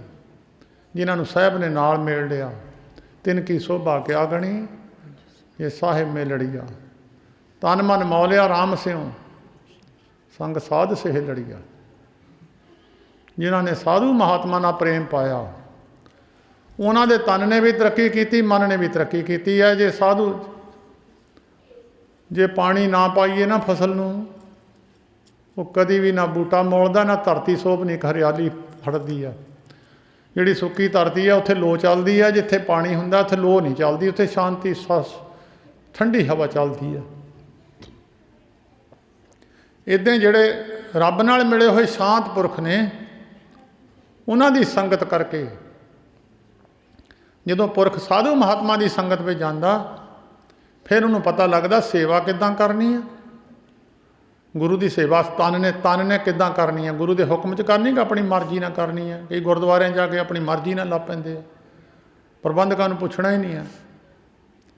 गुरु की मर्जी मुताबक सेवा करनी है, फिर उन्होंने पता लगूगा भी तन ने की काम करना तो मन ने की करना। जे मन गुरु मुताबक चलिया तो मन ने भी तरक्की कर ली, जे तन गुरु मुताबक चलिया तो तन भी तरक्की कर गया, तन भी सोभनीक हो गया, तन के कष्ट दूर हो गए। सेवा की तो नाम जपीए दूर होंदे दुखड़े, सेवा करके मान पाईदा। जिन्होंने गुरु के हुक्म में सेवा की, उन्होंने संसार ने मान सत्कार दिता, उन्होंने जय जयकार की है। तन मन मौलिया राम स्यों। मौलदा तरक्की हुंदी, बूटा कहते मौल गया, इनू पत्ते निकल गए। हुण तन नूं तां पत्ते निकलने नहीं, तन दू पत्तियां दा मतलब यह है कि सेवा विच प्रवीण है, दिन रात सेवा विच। जिन्हें इत्थे महापुरुष सी सवासां तक जिंदगियां ला गए, कुब्बे हो गए। बाबा गुरबख्श सिंह कुब्बे किन्ने साल ही सेवा तो पिछे नहीं हटे। बाबा बहाल सिंह जी उपर चढ़ के 12 तो 2 की रौल सारी जिंदगी लाई, उपर जाके शरीर डिग पिया, फिर मुड़ के रौल छड्डी नहीं, छड्डी नहीं, सवासां तक सेवा। इनू कहंदे तन मौलिया होया, मन मौलिया होया। मन ने बकार नहीं करने, किसी की निंदिया नहीं करनी, अपने कर्म पाप कर्म देखने, लोगों के नहीं देखने, लोगों के नुक्स नहीं कढ़ने। इनू कहंदे मन मौल गया। किसी की निंदिया नहीं करनी, अपनी मर्जी नहीं करनी। 4 औगण इस्त्री च है, 4 सिख च है। जे 4 औगण इस्त्री में तां भी पति खुश नहीं है, 4 औगण सिख में तां भी गुरु खुश नहीं है। गुरु नानक साहब जी ने ये औगण दसे आ। ਜਿਹੜੀਆਂ ਨੂੰ ਮਿਲ ਲਿਆ ਉਹਨਾਂ ਵਿੱਚ ਔਗਣ ਖਤਮ ਹੋ ਗਏ, ਜਿਹੜੀਆਂ नहीं मिलियां ਉਹਨਾਂ 'ਚ 4 ਔਗਣ है, वो 4 ਔਗਣ दूर कर ਲੈਣ ਤੇ ਪਤੀ ਦੇ ਨੇੜੇ ਬਹਿ ਜੂਗੀਆਂ, ਤੇ ਉਹ ਸਿੱਖ 4 ਔਗਣ दूर कर ਲਵੇ ਗੁਰੂ ਦੇ ਨਾਲ ਬਹਿ ਜੂਗਾ। ਉਹਦੀ ਸੋਭਾ ਦੀ ਗਿਣਤੀ ਨਹੀਂ ਹੋਊਗੀ ਫਿਰ। ਤੇ ਗੁਰੂ ਨਾਨਕ ਸਾਹਿਬ ਜੀ ਨੇ ਆਪਣੇ ਪਵਿੱਤਰ ਰਸਨਾ ਤੋਂ ਬਚਨ ਉਚਾਰਿਆ ਹੈ, ਲੱਭ ਲੋਭ ਹੰਕਾਰ ਕੀ ਮਾਤੀ, ਮਾਇਆ ਮਾਹੇ ਸਮਾਣੀ, इन्हीं बाती शौ पाइए नाही, भई कामण इयाणी। जिहड़ी इस्त्री है नियाणी है, अकल नहीं कहते, इनू अकल नहीं है, बस नहीं सकी ये, इनू अकल नहीं है। ਲੱਭ ਹੁੰਦਾ शरीर का सुख ही देखना, पति ना कोई मतलब नहीं है। जिन्होंने टोकरियां के पति चक के सिरां ते घुम्मियां, उन्हां दे अंदर ਲੱਭ है नहीं सी। उन्हें अपना सुख नहीं देखा, पति का देखा। पति सुखी है, पति सुखी है तो फिर भी सीधी सचखंड नूं चल जू। कहते ਲੱਭ लोभ हुंदा परिवार वास्ते, पति तो चोरी पिछे परिवार नूं समान देना। जे सिख है गुरु घर में रहिंदा वो चुक के चोरी अपने परिवार को समान दे दे पिछे नूं तो गुरु नहीं खुश होऊगा कभी भी, दे ही जावे। बहुतियां दे सुभाअ है गुरु घर में आके समान पिछे नूं दिंदे आ, फिर परिवारां नूं उन्हां दे अंदर लोभ दी अंश है। एक हुंदा लभ, लभ हुंदा अपने शरीर तक मतलब है। जे सुख नहीं मिलिया पति नूं छड्ड दिता, सुख नहीं मिलिया पति नाल बिल्कुल अनकारी हो गए, कोई मतलब नहीं, साडा पति नहीं है, उहनूं कहंदे लभ। जिन्हां अंदर लभ नहीं वो कहंदे खाण नूं देवे ना देवे, पहनण नूं देवे ना देवे, जद उहदे लड़ लग गए उहनूं कहंदे लभ नहीं उहदे विच है, वो बैठियां पति नाल। लोभ हुंदा पिछला परिवार नूं देना, परिवार नूं कोई चीज़ नहीं देनी, पिछे गुरु के हुक्म में चलना। उन्होंने कहते लोभ, लोभ सिर्फ परिवार नहीं होगा, परिवार ना मतलब है पिछे जाके परिवार नूं दे देना। हंकार, मैं सेवा ज़्यादा करदा, मैं बड़े घर दी हाँ, मैं पढ़ी हुई हाँ, मैनू अकल ज़्यादा है, दूजियां नूं अकल देनी, दूजियां नूं बिल्कुल निफिट समझना, चाहे सहुरा है चाहे सस है, उन्होंने दे औगण फड़ने, ਉਹਨੂੰ ਕਹਿੰਦੇ हंकार की माती। गल तो सस सहुरे का हुक्म मनना सी, मनाउण लग पैंदियां, फिर ਉਹਦੇ ਵਿੱਚ हंकार है कि मैनू अकल ज़्यादा है, दोए सस सहुरा बेअकल है, ਇਹਨੂੰ ਕਹਿੰਦੇ हंकार। गुरु के नुक्स फड़ने, गुरु के सेवकों च नुक्स फड़ने, गुरुद्वारे जाके रोटी खानी ते नाले नुक्स फड़ने, लांगरियां दे नाले लंगर विच नुक्स कढ़ना। उत्थे चंडीगढ़ कोई प्रेमी उत्थे आए हुए सी, बैठे सी, वो प्रशादा छकिया, 5-7 जाने सी। एक बोलिया कहंदा गुरुद्वारा तो वधिया बन गया, लंगर भी वधिया, उदा चीज़ां बाज बना लिआंदे हो, तैनूं गर्म चीज़ां बना के सुंड बना के खिलाइए, जो बन गया गुरु दे नानक दे लंगर विच। नुक्स फड़ना उहनूं कहंदे हंकार की माती। घर भावां चीज़ां खाधियां ना होण उदां दियां, गुरु दे नुक्स फड़ने, आके लंगर विच नुक्स फड़ना। एक इत्थे आया, कहंदा रात रहा, कहंदा जी तीर्थ यात्रा नूं तुरे होवां, मैं उधर बाथरूम गया सी, कहंदा बाथरूम तुहाडे गंदे, उत्थे एक बंदा रखो। मैं कहा तैनूं तां कमरा दिता सी, बाथरूम तेरे कमरे में सी, तू की करन गया सी उत्थे? उहने नहीं, मैं तां उदां ही वैसे ही गया सी, नुक्स फड़न। फिर एक लंगर वालियां दी शिकायत लाई, तुरे हो तीर्थ यात्रा नूं, फड़दे सेवकां दे नुक्स है, हंकार की माती, माया माही समाणी। जो संसार करता होवे उहदे मगर मगर तुर पैना। हुण संसार इदां ही चलदा। पंजाबी पंजाब विच भोग पाता, कार्ड जिहड़े इंग्लिश विच छपाउणे, चाहे कोई पढ़ सके चाहे ना सके, ये जी हुण इदां चलदा। मैं कहा चलदा तो बहुत, होर भी बहुत कुछ है। गुरसिख भी इंग्लिश विच छपाउंदे आ। गुरबाणी, गुरु की बाणी, गुरु नानक की भाषा छड्ड दित्ती, सिखां ने छड्ड दित्ती। इहनूं कहंदे माया माही समाणी। उत्ते गुरबाणी दीयां पंक्तियां पंजाबी विच, थल्ले सारा इंग्लिश विच, चाहे पढ़ होवे चाहे ना पढ़ होवे। कहंदे इदां चलदा जी हुण इह। पैलसां विच चलदा जी, इकट्ठे बह के खाना चलदा, नच्चना गाउणा भी चलदा, भी इदां दा बहुत कुछ। इहनूं कहंदे माया माही समाणी। गुरसिख नहीं इधर नूं तुरे। गुरसिखां दी जो मर्यादा गुरु दी सी वो पहिलां तो ही चल रही है। उन्होंने जो गुरु नानक दे सिखां ने पिछे तो मर्यादा सी, मर्यादा भंग नहीं की कदी। देखो तो मर्यादा रोटी पकाउण दी भंग हो गई है, उदां ही पकदी आटा गुन्न के। जो कोई कहे भी मैं आटा गुन्न के नहीं पकाउणा, उदां ही पका देना। दाल बनाउण दी मर्यादा भंग हो गई, बच्चे पैदा करन दी मर्यादा भंग हो गई, जां भी शरीर की सफाई की मर्यादा भंग हो गई, जां होर देखो तुसीं सौण की मर्यादा किसी की भंग हो गई होवे, किसी तरीके सौण नूं बदल लिया होवे, आपां ना सौईए। मर्यादा जिहड़ियां पुरातन मर्यादा सीआं महात्मा लोकां दीयां, जिहड़ी रब नूं मिलण वालीआं मर्यादा छड्ड दित्तियां। इहनूं कहंदे माया माहे समाणी। गुरुद्वारियां विच कोसियां ला दित्तियां, गुरु के दरबार दे विच कोसियां ला के बह गए हंकारी पुरश, संगत तो उत्ते उठ के बह गए। इहनूं कहंदे माया माहे समाणी। ਇੱਥੇ भी कई अंदर गुट के फड़ के बह जाते हैं, सवेर नूं पानी पढ़ते हैं, आसा की बार चलती है तो गुरु नानक साहब सुनते आसा की बार, तुहानूं नहीं चंगी लगती, बाणी घर पढ़ो। विरोधी वो खिलाफ होकर बहता भी ये बाणी सुनता सुनी जाए, मैं नहीं सुननी। वो गुटका फड़ के, वो विरोधी है पक्का गुरु का। दरबार साहब चल जाओ, सारे विरोधी है। क्योंकि मैनूं ये गल चंगी नहीं लगती, जिहड़ा कीर्तनिया ये गल मैनूं चंगी नहीं लगती, मैं तो अपनी करनी है। विरोधी है। ਗੁਰੂ ਰਾਮਦਾਸ ਮਹਾਰਾਜ ਕੀਰਤਨ ਸੁਣਦੇ ਤੁਹਾਨੂੰ ਨਹੀਂ ਚੰਗਾ ਲੱਗਦਾ? ਬਾਣੀ ਘਰ ਪੜ੍ਹੋ ਭਾਈ। ਜੇ ਪਾਠੀ ਨਹੀਂ ਹੈ, ਰਾਗੀ ਨਹੀਂ ਹੈ, ਫਿਰ ਤੁਸੀਂ ਗੁਟਕਾ ਫੜ ਲਓ। ਪਰ ਇਹ ਅਗਿਆਨਤਾ ਇਹਨੂੰ ਕਹਿੰਦੇ ਤਨ ਮਨ ਮੌਲਿਆ ਰਾਮ ਸਿਉ। ਸੰਗਤ ਵਿੱਚ ਜਾਣਾ ਨਹੀਂ ਤੇ ਉੱਥੇ ਗੱਲਾਂ ਲੱਭਣੀਆਂ, ਉੱਥੇ ਜਾਣਾ ਨਹੀਂ ਹੈ। ਤਨ ਮਨ ਨੇ ਮੌਲਣਾ ਨਹੀਂ ਹੈ। ਉਹ ਸੁੱਕਾ ਹੈ ਤਨ ਹੈ, ਸੁੱਕਾ ਹੈ ਮਨ ਹੈ, ਕਿਸੇ ਤੋਂ ਗਿਆਨ ਲਿਆ ਨਹੀਂ ਹੈ। ਇੱਥੇ ਜਾ ਕੇ ਫਿਰ ਉਹ ਧੋਖਾ ਖਾ ਜਾਂਦੇ। ਇਹਨੂੰ ਕਹਿੰਦੇ ਤਨ ਮਨ ਮੌਲਿਆ ਰਾਮ ਸਿਉ ਸੰਗ ਸਾਧ ਸੇਹ ਲੜੀਆ। ਇੱਕ ਹੋਰ ਗੱਲ ਚੇਤਾ ਰੱਖਿਓ, ਮੈਨੂੰ ਚੇਤਾ ਭੁੱਲ ਜਾਣਾ। ਪਾਠੀ ਸਿੰਘ ਜਦੋਂ ਪੜ੍ਹਦਾ, ਪਾਠੀ ਦੇ ਨਾਲ ਨਹੀਂ ਬੋਲਣਾ ਚਾਹੀਦਾ ਬਾਣੀ ਕਦੀ ਵੀ, ਚੇਤਾ ਰੱਖਿਆ ਕਰੋ। ਗੁਰੂ ਗ੍ਰੰਥ ਸਾਹਿਬ ਬੋਲਦੇ ਆ, ਉਹਨਾਂ ਦੇ ਨਾਲ ਨਾ ਬੋਲਿਆ ਕਰੋ। ਜੱਜ ਕਦੀ ਵੀ ਬੋਲੇ ਉਹਦੇ ਨਾਲ ਬੋਲੀ ਦਾ ਨਹੀਂ, ਉਹ ਕੱਢ ਦਿੰਦਾ ਬਾਹਰ ਉਸੇ ਵੇਲੇ ਹੀ। ਪਾਠੀ ਸਿੰਘ ਦੇ ਵਿੱਚ ਦੀ ਗੁਰੂ ਸਾਹਿਬ ਬੋਲਦੇ ਆ, ਗੁਰੂ ਗ੍ਰੰਥ ਸਾਹਿਬ। ਤੁਹਾਨੂੰ ਭਾਵੇਂ ਸਾਰੀ ਬਾਣੀ ਕੰਠ ਹੋਵੇ, ਸੁਣੋ ਗੁਰੂ ਕੀ ਕਹਿੰਦਾ, ਕੰਨਾਂ ਵਿੱਚ ਦੀ ਪਾਓ। ਬਹੁਤ ਅਨਰਥ ਹੈ, ਕਈ ਨਾਲ ਗਾਉਣ ਲੱਗ ਜਾਂਦੇ ਆ। ਨਹੀਂ, ਗੁਰੂ ਬੋਲਦਾ, ਗੁਰੂ ਗਿਆਨ ਕਰ ਰਿਹਾ, ਗੁਰੂ ਦੇ ਨਾਲ ਨਾ ਬੋਲੋ। ਰਾਗੀ ਕੀਰਤਨ ਕਰਦਾ ਉਹਦੇ ਨਾਲ ਬੋਲੋ, ਹੋਰ ਕੋਈ ਬੰਦਾ ਬੋਲਦਾ ਉਹਦੇ ਨਾਲ ਬੋਲੋ। ਜਦੋਂ ਗੁਰੂ ਗ੍ਰੰਥ ਸਾਹਿਬ ਤੋਂ ਬਾਣੀ ਪਾਠੀ ਪੜ੍ਹਦਾ ਹੋਵੇ ਉਹਦੇ ਨਾਲ ਨਹੀਂ ਬੋਲਣਾ, ਜੀਭ ਖੋਲ੍ਹਣੀ ਨਹੀਂ ਚਾਹੀਦੀ, ਕੰਨ ਰਾਹੀਂ ਅੰਦਰ ਨਗਾਓ। ਤੁਸੀਂ ਗੁਰੂ ਦੇ ਬਰਾਬਰ ਨਹੀਂ ਹੈ। ਜੇ ਜੱਜ ਸਜ਼ਾ ਜਾਂ ਕਿਸੇ ਨੂੰ ਕੁਛ ਕਰਦਾ ਤੇ ਉਹਦੇ ਨਾਲ ਬੰਦੇ ਬੋਲਣ ਲੱਗ ਪੈਣ, ਉਹ ਫੜ ਕੇ ਬਾਹਰ ਕੱਢ ਦਿੰਦਾ ਉਸੇ ਵੇਲੇ ਹੀ। ਅਨਰਥ ਹੈ ਇਹ ਤਨ ਮਨ ਸੁੱਕੇ ਤਨ ਮਨ ਹੈ। ਇਹਨਾਂ ਨੇ ਸੰਗਤ ਨਹੀਂ ਕੀਤੀ ਬੰਦਿਆਂ ਨੇ।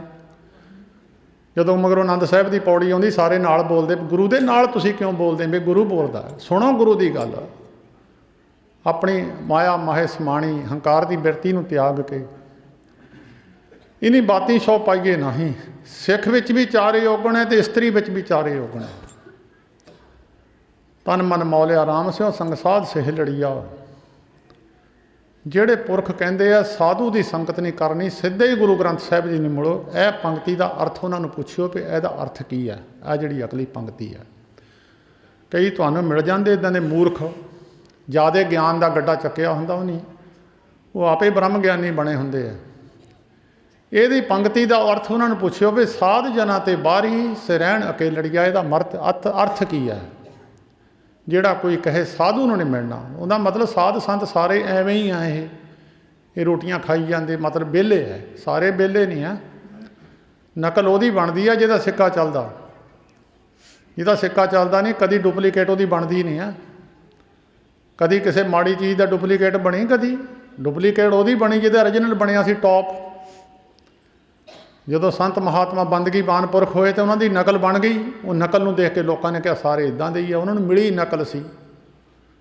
ਉਹ ਗੁਰਮੁਖੋ ਬੰਦਗੀਵਾਨ ਪੁਰਖਾਂ ਨੇ ਜਿਨ੍ਹਾਂ ਨੂੰ ਦਰਸ਼ਨ ਨਹੀਂ ਹੋਏ, ਜਿਨ੍ਹਾਂ ਨੂੰ ਹੋ ਗਿਆ ਉਹ ਤਾਂ ਬੋਲੇ ਹੀ ਨਹੀਂ, ਚੁੱਪ ਕਰ ਗਏ, ਚੁੱਪ ਕਰ ਗਏ। ਜਿਨ੍ਹਾਂ ਨੂੰ ਦਿਖਾਲ ਦਿੱਤਾ ਮੈਂ ਕੌਣ ਹੈ, ਦੱਸ ਦਿੱਤਾ ਮੈਂ ਕੌਣ ਹੈ, ਉਹਨਾਂ ਦਾ ਭੁਲੇਖਾ ਕੱਢ ਦਿੱਤਾ। ਜ਼ਿੰਦਗੀਆਂ ਲਾ ਗਏ, ਇੱਥੇ ਸਵਾਸਾਂ ਤੱਕ ਲਾ ਗਏ। ਇਸ ਪੰਕਤੀ ਦਾ ਅਰਥ ਬਹੁਤ ਡੂੰਘਾ ਅਰਥ ਹੈ। ਜਿਹੜੇ ਕਹਿੰਦੇ ਅਸੀਂ ਸਾਧਾਂ ਕੋਲ ਨਹੀਂ ਜਾਣਾ, ਸੰਤਾਂ ਕੋਲ ਨਹੀਂ ਜਾਣਾ, ਉਹਨਾਂ ਨੂੰ ਮਿਲੇ ਕਾਰ ਸੇਵਾ ਵਾਲੇ ਮੰਗਤੇ ਬੋਰੀਆਂ ਚੱਕੀ ਫਿਰਦੇ, ਉਹਨਾਂ ਨੂੰ ਇਹੀ ਦੱਸੇ ਉਹਨੇ ਕਿ ਇਹ ਆ ਸਾਧ। ਇਹ ਉਹਨਾਂ ਦੀਆਂ ਗੱਲਾਂ ਧਰਨਿਆਂ 'ਤੇ ਵੀ ਲੋਕ ਕਰਦੇ ਆ। ਉਹਨਾਂ ਨੂੰ ਸਾਧ ਜਿਹੜੇ ਉਹ ਨਹੀਂ ਮਿਲੇ, ਜਿਹੜੇ ਪ੍ਰਭੂ ਦੀ ਬੰਦਗੀ ਕਰਕੇ ਸਤ ਸੰਤੋਖ ਜਿਨ੍ਹਾਂ ਨੇ ਧਾਰਨ ਕੀਤਾ, ਰੱਬ ਦੇ ਆਸਰੇ 'ਤੇ ਬਹਿ ਗਏ, ਐਸੇ ਸੰਤ ਨਹੀਂ ਮਿਲੇ ਉਹਨਾਂ ਨੂੰ।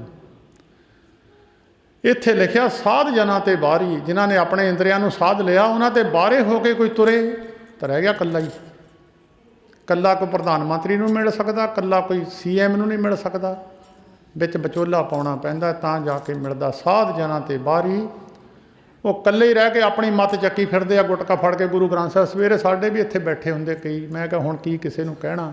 ਜੇ ਉਹਨਾਂ ਨੂੰ ਕਹਿਣਾ ਤਾਂ ਮੋਰੇ ਗਿਆਨ ਉਹਨਾਂ ਕੋਲ ਜ਼ਿਆਦਾ ਆ, ਉਹਨੇ ਸਾਨੂੰ ਦੇ ਦੇਣਾ। ਦੇਖੋ ਜੀ ਸਾਨੂੰ ਰੋਕਦੇ ਆ ਬਾਣੀ ਪੜ੍ਹਨ ਤੋਂ, ਮੈਂ ਤਾਂ ਰੋਕਦਾ ਨਹੀਂ, ਮੈਂ ਤਾਂ ਦੱਸਦਾ ਹੁੰਦਾ। ਜੇ ਕੋਈ ਮੰਨ ਲਵੇ ਚੰਗੀ ਗੱਲ ਹੈ, ਨਹੀਂ ਮੰਨਣਾ ਬੈਠੇ ਰਹਿਣ, ਗੁਰੂ ਜਾਣਦਾ ਹੀ ਆ ਉਹਨਾਂ ਨੂੰ। ਬੈਠੇ ਰਹਿਣ, ਪੜ੍ਹੀ ਜਾਣ, ਬਾਣੀ ਘਰ ਪੜ੍ਹੋ, ਆ ਕੇ ਗੁਰੂ ਦੇ ਨਾਲ ਬੈਠ ਕੇ ਕੀਰਤਨ ਸੁਣੋ, ਆਸਾ ਜੀ ਦੀ ਵਾਰ ਸੁਣੋ। ਆਸਾ ਦੀ ਵਾਰ ਦਾ ਬਹੁਤ ਵੱਡਾ ਮਹਾਤਮ ਹੈ। ਗੁਰਮੁਖੋ ਨਹੀਂ ਸੁਣਦੇ ਤੁਹਾਡੀ ਮਰਜ਼ੀ ਹੈ। ਆਸਾ ਦੀ ਵਾਰ ਆਸਾ ਪੂਰਨ ਕਰਦੀ ਹੈ। ਸੁਣ ਲਓ ਮਨ ਲਾ ਕੇ, ਆਸਾ ਪੂਰਨ ਕਰ ਦੂ। ਜਿਹੜੀ ਵੀ ਮਨ 'ਚ ਆਸਾ ਹੋਊਗੀ, ਸੁਣਨੀ ਨਹੀਂ। ਸਾਡੇ ਬਾਬਾ ਜੀ, ਬਾਪੂ ਜੀ ਸਾਡੇ ਬਾਬੂ ਦਇਆ ਸਿੰਘ, ਸਾਡੀ ਦਾਦੀ ਦਾ ਨਾਮ ਸੀ ਬਿਸ਼ਨ ਕੌਰ। ਸੰਤ ਮਹਾਰਾਜ ਜੀ ਦੇ ਚਰਨਾਂ 'ਚ ਮੱਥਾ ਟੇਕਿਆ, ਕਹਿਣ ਲੱਗੇ ਬਿਸ਼ਨ ਕੌਰੇ ਤੂੰ ਇੱਦਾਂ ਕਰਿਆ ਕਰ, ਆਸਾ ਜੀ ਦੀ ਵਾਰ ਦਾ ਕੀਰਤਨ ਸਵੇਰ ਨੂੰ ਬਾਜੇ ਨਾਲ ਗਾ ਕੇ ਪੜ੍ਹਿਆ ਕਰ, ਤੈਨੂੰ ਅਗਲਾ ਜਨਮ ਜਨਾਨੀ ਦਾ ਨਹੀਂ ਮਿਲੂਗਾ, ਬੰਦੇ ਦਾ ਮਿਲੂਗਾ। ਉਹਨੇ ਫਿਰ ਬਾਜਾ ਰੱਖਿਆ ਹੋਇਆ ਸੀ ਸਵੇਰ ਨੂੰ ਹਰ ਰੋਜ਼ ਬਾਜੇ ਨਾਲ ਗਾ ਕੇ ਆਸਾ ਜੀ ਦੀ ਵਾਰ ਪੜ੍ਹਨੀ। ਅਗਲਾ ਜਨਮ ਉਹਨੂੰ ਫਿਰ ਅੰਮ੍ਰਿਤਸਰ ਮੁੰਡਾ ਬਣ ਕੇ ਮਿਲਿਆ। ਸੰਤ ਮਹਾਰਾਜ ਸਾਡੇ ਬਾਪੂ ਜੀ ਅੰਮ੍ਰਿਤਸਰ ਰਹਿੰਦੇ ਸੀ। ਅਕਾਲੀ ਪੱਤਰਕਾ ਅਖਬਾਰ ਸਾਡੇ ਘਰ ਵਿੱਚੋਂ ਸਾਡੇ ਬਾਪੂ ਜੀ ਨੇ ਚਲਾਈ ਸੀ। ਅਕਾਲੀ ਪੱਤਰਕਾ ਦੇ ਪਹਿਲੇ ਐਡੀਟਰ ਬਾਬੂ ਦਇਆ ਸਿੰਘ ਸਾਡੇ ਸਨ। ਇਹਨਾਂ ਨੇ ਘਰੋਂ ਚਲਾਈ ਸੀ, ਬਬਰਾਂ ਨੇ ਚਲਾਈ ਸੀ ਇਹ ਅਖਬਾਰ। ਅਤੇ ਉਸ ਵੇਲੇ ਸੰਤ ਮਹਾਰਾਜ ਜੀ ਉੱਥੇ ਅੰਮ੍ਰਿਤਸਰ ਗਏ, ਤੁਰੇ ਜਾਂਦੇ ਸਨ। ਕਹਿਣ ਲੱਗੇ, ਦਇਆ ਸਿੰਘ ਤੇਰੇ ਘਰ ਵਾਲੀ ਤੈਨੂੰ ਦਿਖਾ ਲਈਏ। ਛੋਟਾ ਜਿਹਾ ਮੁੰਡਾ ਸੀ 10 ਸਾਲਾਂ ਦਾ, 10 ਦਾ ਹੋਊ 8 ਦਾ ਹੋਊ। ਉਹਨੂੰ ਮੁੰਡੇ ਨੂੰ ਆਵਾਜ਼ ਮਾਰੀ, ਕਹਿੰਦੇ ਉਰੇ ਆ। ਸਾਡੇ ਬਾਪੂ ਜੀ ਨੂੰ ਉਂਗਲੀ ਕਰਕੇ ਕਹਿੰਦੇ ਇਹਨੂੰ ਜਾਣਦਾ? ਉਹ ਮੁੰਡਾ ਇੱਦਾਂ ਦੇਖ ਕੇ ਕਹਿੰਦਾ ਮੈਨੂੰ ਇੱਦਾਂ ਲੱਗਦਾ ਜਿੱਦਾਂ ਇਹਨੂੰ ਮੈਂ ਬਹੁਤ ਵਾਰ ਦੇਖਿਆ ਹੁੰਦਾ ਅਤੇ ਮੈਂ ਜਾਣਦਾ ਨਹੀਂ ਹਾਂ। ਮਹਾਰਾਜ ਕਹਿੰਦੇ ਤੇਰੇ ਘਰ ਵਾਲੀ ਹੈ, ਆਸਾ ਜੀ ਦੀ ਵਾਰ ਦਾ ਫਲ ਹੈ। ਉਹਨੂੰ ਬੈਠ ਕੇ ਸੁਣ ਲੈਣਾ। ਆਪਣਾ ਗੁਟਕਾ ਫੜ ਕੇ ਉਹਨਾਂ ਫਲ ਨਹੀਂ ਮਿਲਣਾ ਜਿੰਨਾ ਉਹਨੂੰ ਕੰਨ 'ਚ ਹੀ ਨਗਾਇਆ ਫਲ ਮਿਲ ਜਾਣਾ। ਸੁਣਦੇ ਹੀ ਨਹੀਂ ਆ। ਦਰਬਾਰ ਸਾਹਿਬ ਚਲ ਜਾਓ, ਸਾਰੇ ਵਿਰੋਧੀ ਬੈਠੇ ਗੁਰੂ ਰਾਮਦਾਸ ਮਹਾਰਾਜ ਦੇ, ਉੱਪਰ ਵੀ ਥੱਲੇ ਵੀ, ਪਰ ਉਹਦੀ ਜ਼ਿਆਦੇ ਹੈ। ਕੋਈ ਗੁਰੂ ਦਾ ਬਖਸ਼ਿਆ ਭਮਾ ਕੀਰਤਨ ਸੁਣਦਾ ਹੋਊਗਾ। ਸਾਧ ਜਨਾਂ ਤੇ ਬਾਰੀ ਸੇ ਰਹਿਣ ਅਕੇਲੜੀਆ। ਉਹਨਾਂ ਨੂੰ ਕੀ ਮਿਲਦਾ ਫਿਰ?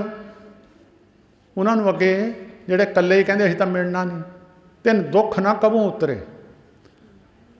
ਉਹ ਤਨ ਦੁਖੀ ਵੀ ਆ, ਮਨ ਦੁਖੀ ਵੀ ਆ, ਚਿੰਤਾ ਚੇਤ ਉਦਾਸ ਉਹ ਵੀ ਦੁਖੀ ਆ। ਉਹ ਤਾਂ ਜਿਹੜੀ ਗੱਲ ਹੈਗੀ ਮੋਹਰੇ ਜਮ ਨੇ ਫਿਰ ਫੜ ਲੈ। ਉਹ ਤਿੰਨ ਦੁੱਖ ਨਾ ਕਬੂ ਉਤਰੇ ਸੇ ਜਮ ਕੇ ਬਸ ਪੜੀਆ।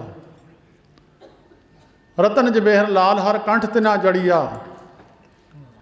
ਜਿਨ੍ਹਾਂ ਨੇ ਪਰਮੇਸ਼ਰ ਦੇ ਨਾਮ ਨੂੰ ਰਤਨ ਜਵੇਹਰ, ਜਿਹਦਾ ਮਹਿੰਗੀਆਂ ਚੀਜ਼ਾਂ ਬੀਬੀਆਂ ਕੰਠ ਨਾਲ ਲਾ ਕੇ ਰੱਖਦੀਆਂ, ਗਲੇ ਨਾਲ ਲਾ ਕੇ ਰੱਖਦੀਆਂ, ਮਹਿੰਗੀ ਚੀਜ਼ ਹੈ, ਉਹਦਾ ਧਿਆਨ ਰੱਖਦੀਆਂ। ਅਤੇ ਜਿਹੜੇ ਨਾਮ ਜਪਣ ਵਾਲੇ ਗੁਰਮੁਖ ਹੈ ਉਹਨਾਂ ਨੇ ਇੰਨਾ ਮਹਿੰਗੀ ਚੀਜ਼ ਲਾ ਕੇ ਉਹਨੂੰ ਗਲੇ ਨਾਲ, ਜਿਹਨੂੰ ਜ਼ਿਆਦਾ ਪ੍ਰੇਮ ਹੋ ਉਹਨੇ ਗਲੇ ਲਾ ਕੇ ਮਿਲਦੇ। ਆਵੇ ਭੈਣੇ ਗਲ ਮਿਲੇ ਅੰਕ ਸੇ ਲੜੀਆ। ਹੁਣ ਤਾਂ ਤੁਸੀਂ ਬੀਬੀਆਂ ਦੇਖੋ ਕਈ ਵਾਰ ਮਿਲਦੀਆਂ, ਇੱਧਰੋਂ ਮਾੜਾ ਜਾ ਇੱਧਰੋਂ ਮੜ ਜਾਓ, ਇੱਕ ਪਖੰਡ ਜਿਹਾ ਮਿਲਣਾ ਮੁਲਣਾ ਨਹੀਂ ਹੁੰਦਾ। ਗਲੇ ਮਿਲਣਾ ਉਹਨੂੰ ਮਿਲਦੇ ਜੇ ਜ਼ਿਆਦਾ ਪ੍ਰੇਮ ਹੋਵੇ ਗਲੇ ਲੱਗ ਕੇ। ਉਹ ਕਈ ਵਾਰੀ ਤਾਂ ਉੱਦਾਂ ਹੀ ਧੌਣੇ ਕਮਾਉਂਦੀਆਂ। ਮੈਂ ਕਿਹਾ ਹੱਥ ਮਿਲਾ ਲਿਆ ਕਰੋ ਇਹਦੇ ਨਾਲੋਂ ਤਾਂ, ਐਂ ਪਖੰਡ ਨਾਲੋਂ ਤਾਂ ਹੱਥੇ ਮਿਲਾ ਲਓ।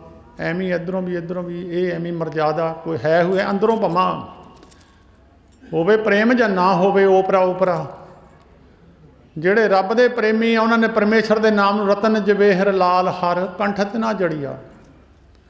ਉਹਨਾਂ ਨੇ ਪਰਮੇਸ਼ਰ ਦੇ ਨਾਮ ਨੂੰ ਇੱਦਾਂ ਨਾਲ ਰੱਖਿਆ ਜਿੱਦਾਂ ਬਹੁਤ ਮਹਿੰਗੀ ਚੀਜ਼ ਹੈ ਵੀ ਇਹਦਾ ਖਿਆਲ ਰੱਖਿਆ ਜਾਂਦਾ, ਚੋਰ ਨਾ ਲੈ ਜਾਵੇ, ਕੋਈ ਹੋਰ ਨਾ, ਉਹਨੂੰ ਧਿਆਨ ਰੱਖਣਾ।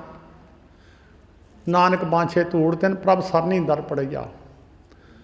ਗੁਰੂ ਨਾਨਕ ਸਾਹਿਬ ਕਹਿੰਦੇ ਅਸੀਂ ਉਹਨਾਂ ਦੀ ਧੂੜ ਲੱਭਦੇ ਹਾਂ ਜਿਹੜੇ ਪਰਮੇਸ਼ਰ ਦੀ ਸਰਨ ਵਿੱਚ ਬੈਠੇ ਆ, ਪਰਮੇਸ਼ਰ ਦੀ ਸਰਨ ਪਏ ਆ। ਮੱਘਰ ਪ੍ਰਭ ਅਰਾਧਨਾ ਬਹੁੜ ਨਾ ਜਨਮੜੀਆ। ਮੱਘਰ ਦੇ ਮਹੀਨੇ ਵਿੱਚ ਗਿਆਨ ਬਖਸ਼ਿਆ, ਪਰਮੇਸ਼ਰ ਦਾ ਆਰਾਧਨ ਕਰੋ ਸਾਧੂ ਦੀ ਸੰਗਤ ਕਰਕੇ, ਮਹਾਂਪੁਰਸ਼ਾਂ ਤੋਂ ਪੁੱਛ ਕੇ, ਮਹਾਂਪੁਰਸ਼ਾਂ ਕੋਲ ਬੈਠ ਕੇ, ਉਹਨਾਂ ਕੋਲੋਂ ਗਿਆਨ ਲੈ ਕੇ। ਬੌੜ ਨਾ ਜਨਮੜੀਆ। ਫਿਰ ਬਹੁਤੇ ਜਨਮਾਂ ਵਿੱਚ ਨਹੀਂ ਘੁੰਮਣਾ ਪਊਗਾ, ਨੇੜੇ ਨਤਾਰਾ ਹੋ ਜਾਊਗਾ। ਨਹੀਂ ਤਾਂ ਪਤਾ ਨਹੀਂ ਕਿੰਨੇ ਕਈ ਜਨਮ ਪੈ ਕੀਟ ਪਤੰਗਾ, ਕਈ ਜਨਮ ਗਜ ਮੀਨ ਕੁਰੰਗਾ, ਕਈ ਜਨਮ ਪੰਖੀ ਸਰ ਹੋਇਓ, ਕਈ ਜਨਮ ਹੈ ਬਰ ਬਿਰਖ ਜੋਇਓ। ਜਦੋਂ ਸੁਖਦੇਵ ਮੁਨੀ ਮਾਤਾ ਦੇ ਗਰਭ 'ਚੋਂ ਜਨਮ ਲਿਆ ਅਤੇ ਉਹਦੇ ਬਿਆਸ ਜੀ ਨੇ ਕਿਹਾ ਉਹ ਰੁਕਤਾ ਜਾ। ਭਾਈ ਗੁਰਦਾਸ ਜੀ ਨੇ ਲਿਖਿਆ ਜੰਮਦਾ ਹੀ ਤਪੱਸਿਆ ਕਰਨ ਚਲੇ ਗਏ। ਅਸੀਂ 12 ਸਾਲ ਬਾਅਦ ਜੰਮਿਆ ਮਾਂ ਦੇ ਪੇਟ 'ਚੋਂ। ਕਹਿੰਦੇ ਰੁਕਤਾ ਜਾ। ਕਹਿੰਦਾ ਮੇਰਾ ਟਾਈਮ ਨਹੀਂ ਹੈ। ਉਹ ਕਹਿੰਦੇ ਮਾੜੀ ਮੋਟੀ ਗੱਲ ਤਾਂ ਸੁਣ ਜਾ। ਕਹਿੰਦਾ ਪਿਤਾ ਜੀ ਗੱਲ ਨਾ ਸੁਣ, ਮੇਰਾ ਟਾਈਮ ਹੈ। ਪਿੱਛੋਂ ਜਨਮ ਮੇਰੇ ਕਈ ਇੱਦਾਂ ਦੇ ਆਏ ਆ। ਮੈਂ ਪਿਛਲਾ ਜਨਮ ਮੇਰਾ ਜਿਹੜਾ ਸੀ ਪਿੱਸੂ ਦਾ ਜਨਮ ਸੀ। ਕਹਿੰਦਾ ਮੇਰਾ ਪਿੱਸੂ ਦਾ ਜਨਮ ਸੀ।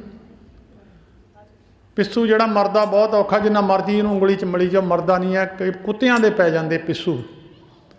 ਕਹਿੰਦਾ ਮੈਂ ਇੱਕ ਤੁੜੀ ਜਾਂਦੀ ਕੁੜੀ ਆ ਕੇ ਰੋਟੀ ਲੈ ਕੇ ਜਾਂਦੀ ਸੀ, ਮੈਂ ਉਹਦੀ ਧੌਣ 'ਤੇ ਬਹਿ ਗਿਆ। ਉਹਨੇ ਇੱਦਾਂ ਹੱਥ ਮਾਰ ਕੇ ਮੈਨੂੰ ਫੜ ਲਿਆ ਅਤੇ ਮੇਰੇ ਮਲ ਕੇ ਮੇਰੀਆਂ ਹੱਡੀਆਂ ਤੋੜਤੀਆਂ। ਮਰਿਆ ਮੈਂ ਹੈ ਨਾ। ਉੱਥੇ ਮੈਨੂੰ ਸਿੱਟ ਦਿੱਤਾ। ਮੇਰੀ ਬੜੀ ਮੁਸ਼ਕਿਲ ਜਾਨ ਨਿਕਲੀ। ਉਹ ਤੋਂ ਬਾਅਦ ਮੈਂ ਗਧੇ ਦੀ ਜੂਨ ਪਾਈ। ਗਧੇ ਦੀ ਜੂਨ ਕਹਿੰਦਾ ਮੈਨੂੰ ਫਿਰ ਜਿਹੜਾ ਤੇਲੀ ਸੀ ਕੱਪੜੇ ਧੋਣ ਵਾਲਾ ਧੋਬੀ ਸੀ, ਲੈ ਕੇ ਚਲ ਜਾਂਦਾ। ਪਾਉਂਦਾ ਕੁਛ ਨਹੀਂ ਸੀ, ਉੱਤੇ ਚੁਗਣਾ ਛੱਡ ਦੇਣਾ, ਪਾਉਣਾ ਕੁਛ ਨਹੀਂ। ਕੱਪੜੇ ਲੱਦ ਕੇ ਲੈ ਜਾਣੇ, ਮੁੜ ਕੇ ਲੱਦ ਕੇ ਘਰ ਨੂੰ ਲੈ ਆਉਣੇ। ਕਹਿੰਦਾ ਫਿਰ ਮੈਂ ਕਮਜ਼ੋਰ ਹੋ ਗਿਆ। ਰਸਤੇ ਵਿੱਚ ਇੱਕ ਪਾਣੀ ਦਾ ਕਹਿੰਦਾ ਨਾਲਾ ਸੀ, ਉੱਥੋਂ ਮੈਂ ਲੰਘਦਾ ਸੀ। ਕੱਪੜੇ ਜ਼ਿਆਦੇ ਭਾਰ ਜ਼ਿਆਦੇ ਸੀ। ਕਹਿੰਦਾ ਮੈਂ ਵਿੱਚ ਖੁੱਭ ਗਿਆ, ਮੇਰੇ ਤੋਂ ਨਿਕਲ ਨਾ ਹੋਇਆ। ਕਹਿੰਦਾ ਉਹ ਕੱਪੜੇ ਲਾ ਕੇ ਲੈ ਗਿਆ, ਮੈਂ ਵਿੱਚੇ ਖੁੱਭਾ ਰਹਿ ਗਿਆ। ਲੋਕ ਮੇਰੇ ਉੱਪਰ ਦੀ ਪੈਰ ਰੱਖ ਕੇ ਲੰਘ ਜਾਇਆ ਕਰਨ। ਲੋਕਾਂ ਨੂੰ ਪੁਲ ਬਣਿਆ ਮਿਲ ਗਿਆ। ਕਿਸੇ ਨੇ ਦਇਆ ਤਾਂ ਕੀਤੀ ਨਹੀਂ। ਕਹਿੰਦਾ ਜਿਹੜਾ ਆਵੇ ਇੱਧਰੋਂ ਉੱਪਰ ਦੀ ਲੰਘ ਜਾਵੇ, ਇੱਧਰੋਂ ਉੱਪਰ ਦੀ। ਕਹਿੰਦਾ ਕਿੰਨੇ ਦਿਨ ਮੈਂ ਖੁੱਬਾ ਰਿਹਾ, ਮੇਰੀ ਉੱਥੇ ਮੌਤ ਹੋ ਗਈ। 2-3 ਜਨਮਾਂ ਦਾ ਕਹਿੰਦਾ ਮੈਨੂੰ ਪਤਾ, ਮੈਨੂੰ ਮਸੀਂ ਆ ਜੂਨ ਮਿਲੀ ਹੈ, ਮੈਨੂੰ ਜਾ ਲੈਣ ਦਿਓ। ਕਹਿੰਦਾ ਬੌਹੜ ਨਾ ਜਨਮ ਮੜੀ ਆ, ਪਤਾ ਨਹੀਂ ਕਿੰਨੇ ਜਨਮ ਮੈਨੂੰ। ਫਿਰ ਤੋਤੇ ਦੀ ਜੂਨ ਵਿੱਚ ਕਹਿੰਦਾ ਮੈਂ ਆਇਆ। ਤੋਤੇ ਦੀ ਜੂਨ ਤੋਂ ਮੈਨੂੰ ਹੁਣ ਆਹ ਜੂਨ ਮਿਲੀ ਹੈ। ਜਦੋਂ ਅਮਰ ਕਥਾ ਸੁਣੀ ਹੈ ਅਮਰ ਹੋਣ ਵਾਸਤੇ, ਤਾਂ ਹੁਣ 2-3 ਜਨਮੇ ਸੁਖਦੇਵ ਮੁਨੀ ਨੇ ਆਪਣੇ ਦੱਸੇ। ਗੁਰੂ ਅਰਜਨ ਦੇਵ ਮਹਾਰਾਜ ਕਹਿੰਦੇ ਮਗਰ ਪ੍ਰਭ ਆਰਾਧਨਾ ਬੌਹੜ ਨਾ ਜਨਮ ਮੜੀਆ, ਬਹੁਤੇ ਜਨਮਾਂ ਵਿੱਚ ਨਹੀਂ ਕੁੱਬੂਗਾ। ਪਰਮੇਸ਼ਰ ਦਾ ਆਰਾਧਨ ਕਿੱਦਾਂ ਕਰਨਾ? ਮਹਾਂਪੁਰਸ਼ਾਂ ਦੀ ਸੰਗਤ ਕਰਨੀ ਹੈ। ਜਿਹੜੀ ਪਤੀ ਨੇ ਸੋਭ ਨਹੀਂ ਖਵਾਉਣਾ, ਉਹ 4 ਔਗਣ ਛੱਡ ਦੇਵੇ, ਪਤੀ ਦੇ ਕੋਲ ਬਹਿ ਜੂਗੀ। ਜਿਹੜੇ ਸਿੱਖ ਨੇ ਗੁਰੂ ਦਾ ਸਾਰਾ ਕੁਛ ਆਪਣਾ ਅੰਦਰ ਲਿਆਉਣਾ, ਗੁਰੂ ਵਾਲਾ, ਉਹ 4 ਗੱਲਾਂ ਛੱਡ ਦੇਵੇ, ਉਹਦਾ ਸਾਰਾ ਹੀ ਅੰਦਰ ਗੁਰੂ ਦਾ ਜੋ ਕੁਛ ਵੀ ਹੈ ਉਹਦੇ ਅੰਦਰ ਉਹੀ ਪਾਵਰ ਆ ਜੂਗੀ। ਕਹਿੰਦੇ ਗੁਰੂ ਵਰਗਾ ਹੀ ਹੈ, ਉਹਦਾ ਮਨ ਜੋ ਸਾਫ਼ ਸੀ, ਗੁਰੂ ਦੀ ਸਾਰੀ ਫੋਟੋ ਉਹਦੇ ਅੰਦਰ ਉਕਰ ਜਾਂਦੀ ਹੈ। ਸੋ ਗੁਰਮੁਖੋ, ਇਹ ਉਪਦੇਸ਼ ਹੈ ਗੁਰੂ ਅਰਜਨ ਦੇਵ ਮਹਾਰਾਜ ਦਾ। ਠੀਕ ਹੈ, ਥੋੜ੍ਹਾ ਸਮਾਂ ਮਹੀਨੇ ਬਾਅਦ ਆਪਣੇ ਮਨ ਦੀ ਸਰਵਿਸ ਕਰਾ ਲਈਏ। ਗੱਡੀ ਨੂੰ ਮਹੀਨੇ ਬਾਅਦ ਮਿਸਤਰੀ ਦੇ ਲੈ ਜਾਈਏ, ਉਹਦੀ ਆਵਾਜ਼ ਬਦਲ ਜਾਂਦੀ ਹੈ। ਮਹੀਨੇ ਬਾਅਦ ਮਿਸਤਰੀ ਦੇ ਗੱਡੀ ਲੈ ਜਾਓ, ਉਹਦੀ ਆਵਾਜ਼ ਬਦਲ ਜਾਂਦੀ ਹੈ। ਮਹੀਨੇ ਬਾਅਦ ਤੁਸੀਂ ਹਲ ਪਜਾਲੀ ਲੱਕੜੀ ਦੇ ਸੇ ਜਦੋਂ ਲੋਹਾਰ ਦੇ ਮਿਸਤਰੀ ਦੇ ਲਿਜਾ ਕੇ ਉਹਦੀ ਚਾਲੇ ਬਦਲ ਜਾਂਦੀ ਸੀ। ਮਹੀਨੇ ਬਾਅਦ ਗੁਰਮੁਖੋ ਗੁਰੂ ਦੀ ਸੰਗਤ ਵਿੱਚ ਜਾ ਕੇ, ਗੁਰੂ ਨਾਨਕ ਦੀ ਸੰਗਤ ਵਿੱਚ ਜਾ ਕੇ, ਇਹ ਕੋਈ ਸਾਡੀ ਨਹੀਂ ਹੈ, ਸੰਤ ਮਹਾਰਾ ਹਰਖੋ ਵਾਲੀਆਂ ਦੀ ਨਹੀਂ ਹੈ, ਉਹ ਗੁਰੂ ਨਾਨਕ ਸਰੂਪ ਸਨ, ਉਹਨਾਂ ਦੀ ਸੰਗਤ ਹੈ। ਇਹ ਸਾਨੂੰ ਸੇਵਾ ਬਖਸ਼ੀ ਹੈ ਉਹਨਾਂ ਨੇ। ਇਹ ਵੀ ਸੇਵਾ ਕਿਤੇ ਸਿਰੇ 'ਤੇ ਲੱਗ ਜਾਵੇ। ਸਾਨੂੰ ਰੁਲਦਿਆਂ ਹਮ ਰੁਲਤੇ ਫਿਰਤੇ ਕੋਈ ਬਾਤ ਨਾ ਪੁੱਛਦਾ, ਗੁਰ ਸਤਿਗੁਰ ਸੰਗ ਕੀਰੇ ਹਮ ਥਾਪੇ। ਧੰਨ ਧੰਨ ਗੁਰੂ ਨਾਨਕ ਜਨ ਗੇਰਾ, ਜਿਨ ਮਿਲੀਏ ਚੂਕੇ ਸਭ ਸੋਗ ਸੰਤਾਪੇ। ਰੁਲਦਿਆਂ ਫਿਰਦਿਆਂ ਨੂੰ ਉਹਨਾਂ ਨੇ ਤਰਸ ਕਰਕੇ ਆਪਣੀ ਸੇਵਾ ਦੇ ਦਿੱਤੀ, ਡਿਊਟੀ ਲਾ ਦਿੱਤੀ। ਸੋ ਉਹਨਾਂ ਨੇ ਤਾਂ ਸਾਤੋਂ ਕੁਛ ਨਹੀਂ ਲੈਣਾ, ਅਸੀਂ ਉਹਨਾਂ ਤੋਂ ਮੰਗਣ ਆਏ ਹਾਂ। ਅਸੀਂ ਮੰਗਤੇ ਬਣ ਕੇ ਪਤਾ ਨਹੀਂ ਕੀ ਪਦਾਰਥ ਦੇ ਦੇਣੇ ਉਹਨਾਂ ਨੇ, ਜੇ ਖੁਸ਼ ਹੋ ਗਏ ਪਤਾ ਨਹੀਂ ਕੀ ਕੁਛ ਦੇ ਦੇਣਾ। ਮਹੀਨੇ ਬਾਅਦ ਹਾਜ਼ਰੀ ਲਾਉਣ ਵਾਲੇ ਤੁਹਾਡਾ ਸਾਰਿਆਂ ਦਾ ਧੰਨਵਾਦ ਹੈ ਜੀ। ਇੰਨੀ ਸੇਵਾ ਪ੍ਰਵਾਨ ਕਰਨੀ ਜੀ। ਸਾਰੀ ਸੰਗਤ ਇੱਕ ਵਾਰੀ ਰਸਨਾ ਪਵਿੱਤਰ ਕਰੋ ਜੀ। ਵਾਹਿਗੁਰੂ ਜੀ ਕਾ ਖਾਲਸਾ, ਵਾਹਿਗੁਰੂ ਜੀ ਕੀ ਫਤਿਹ।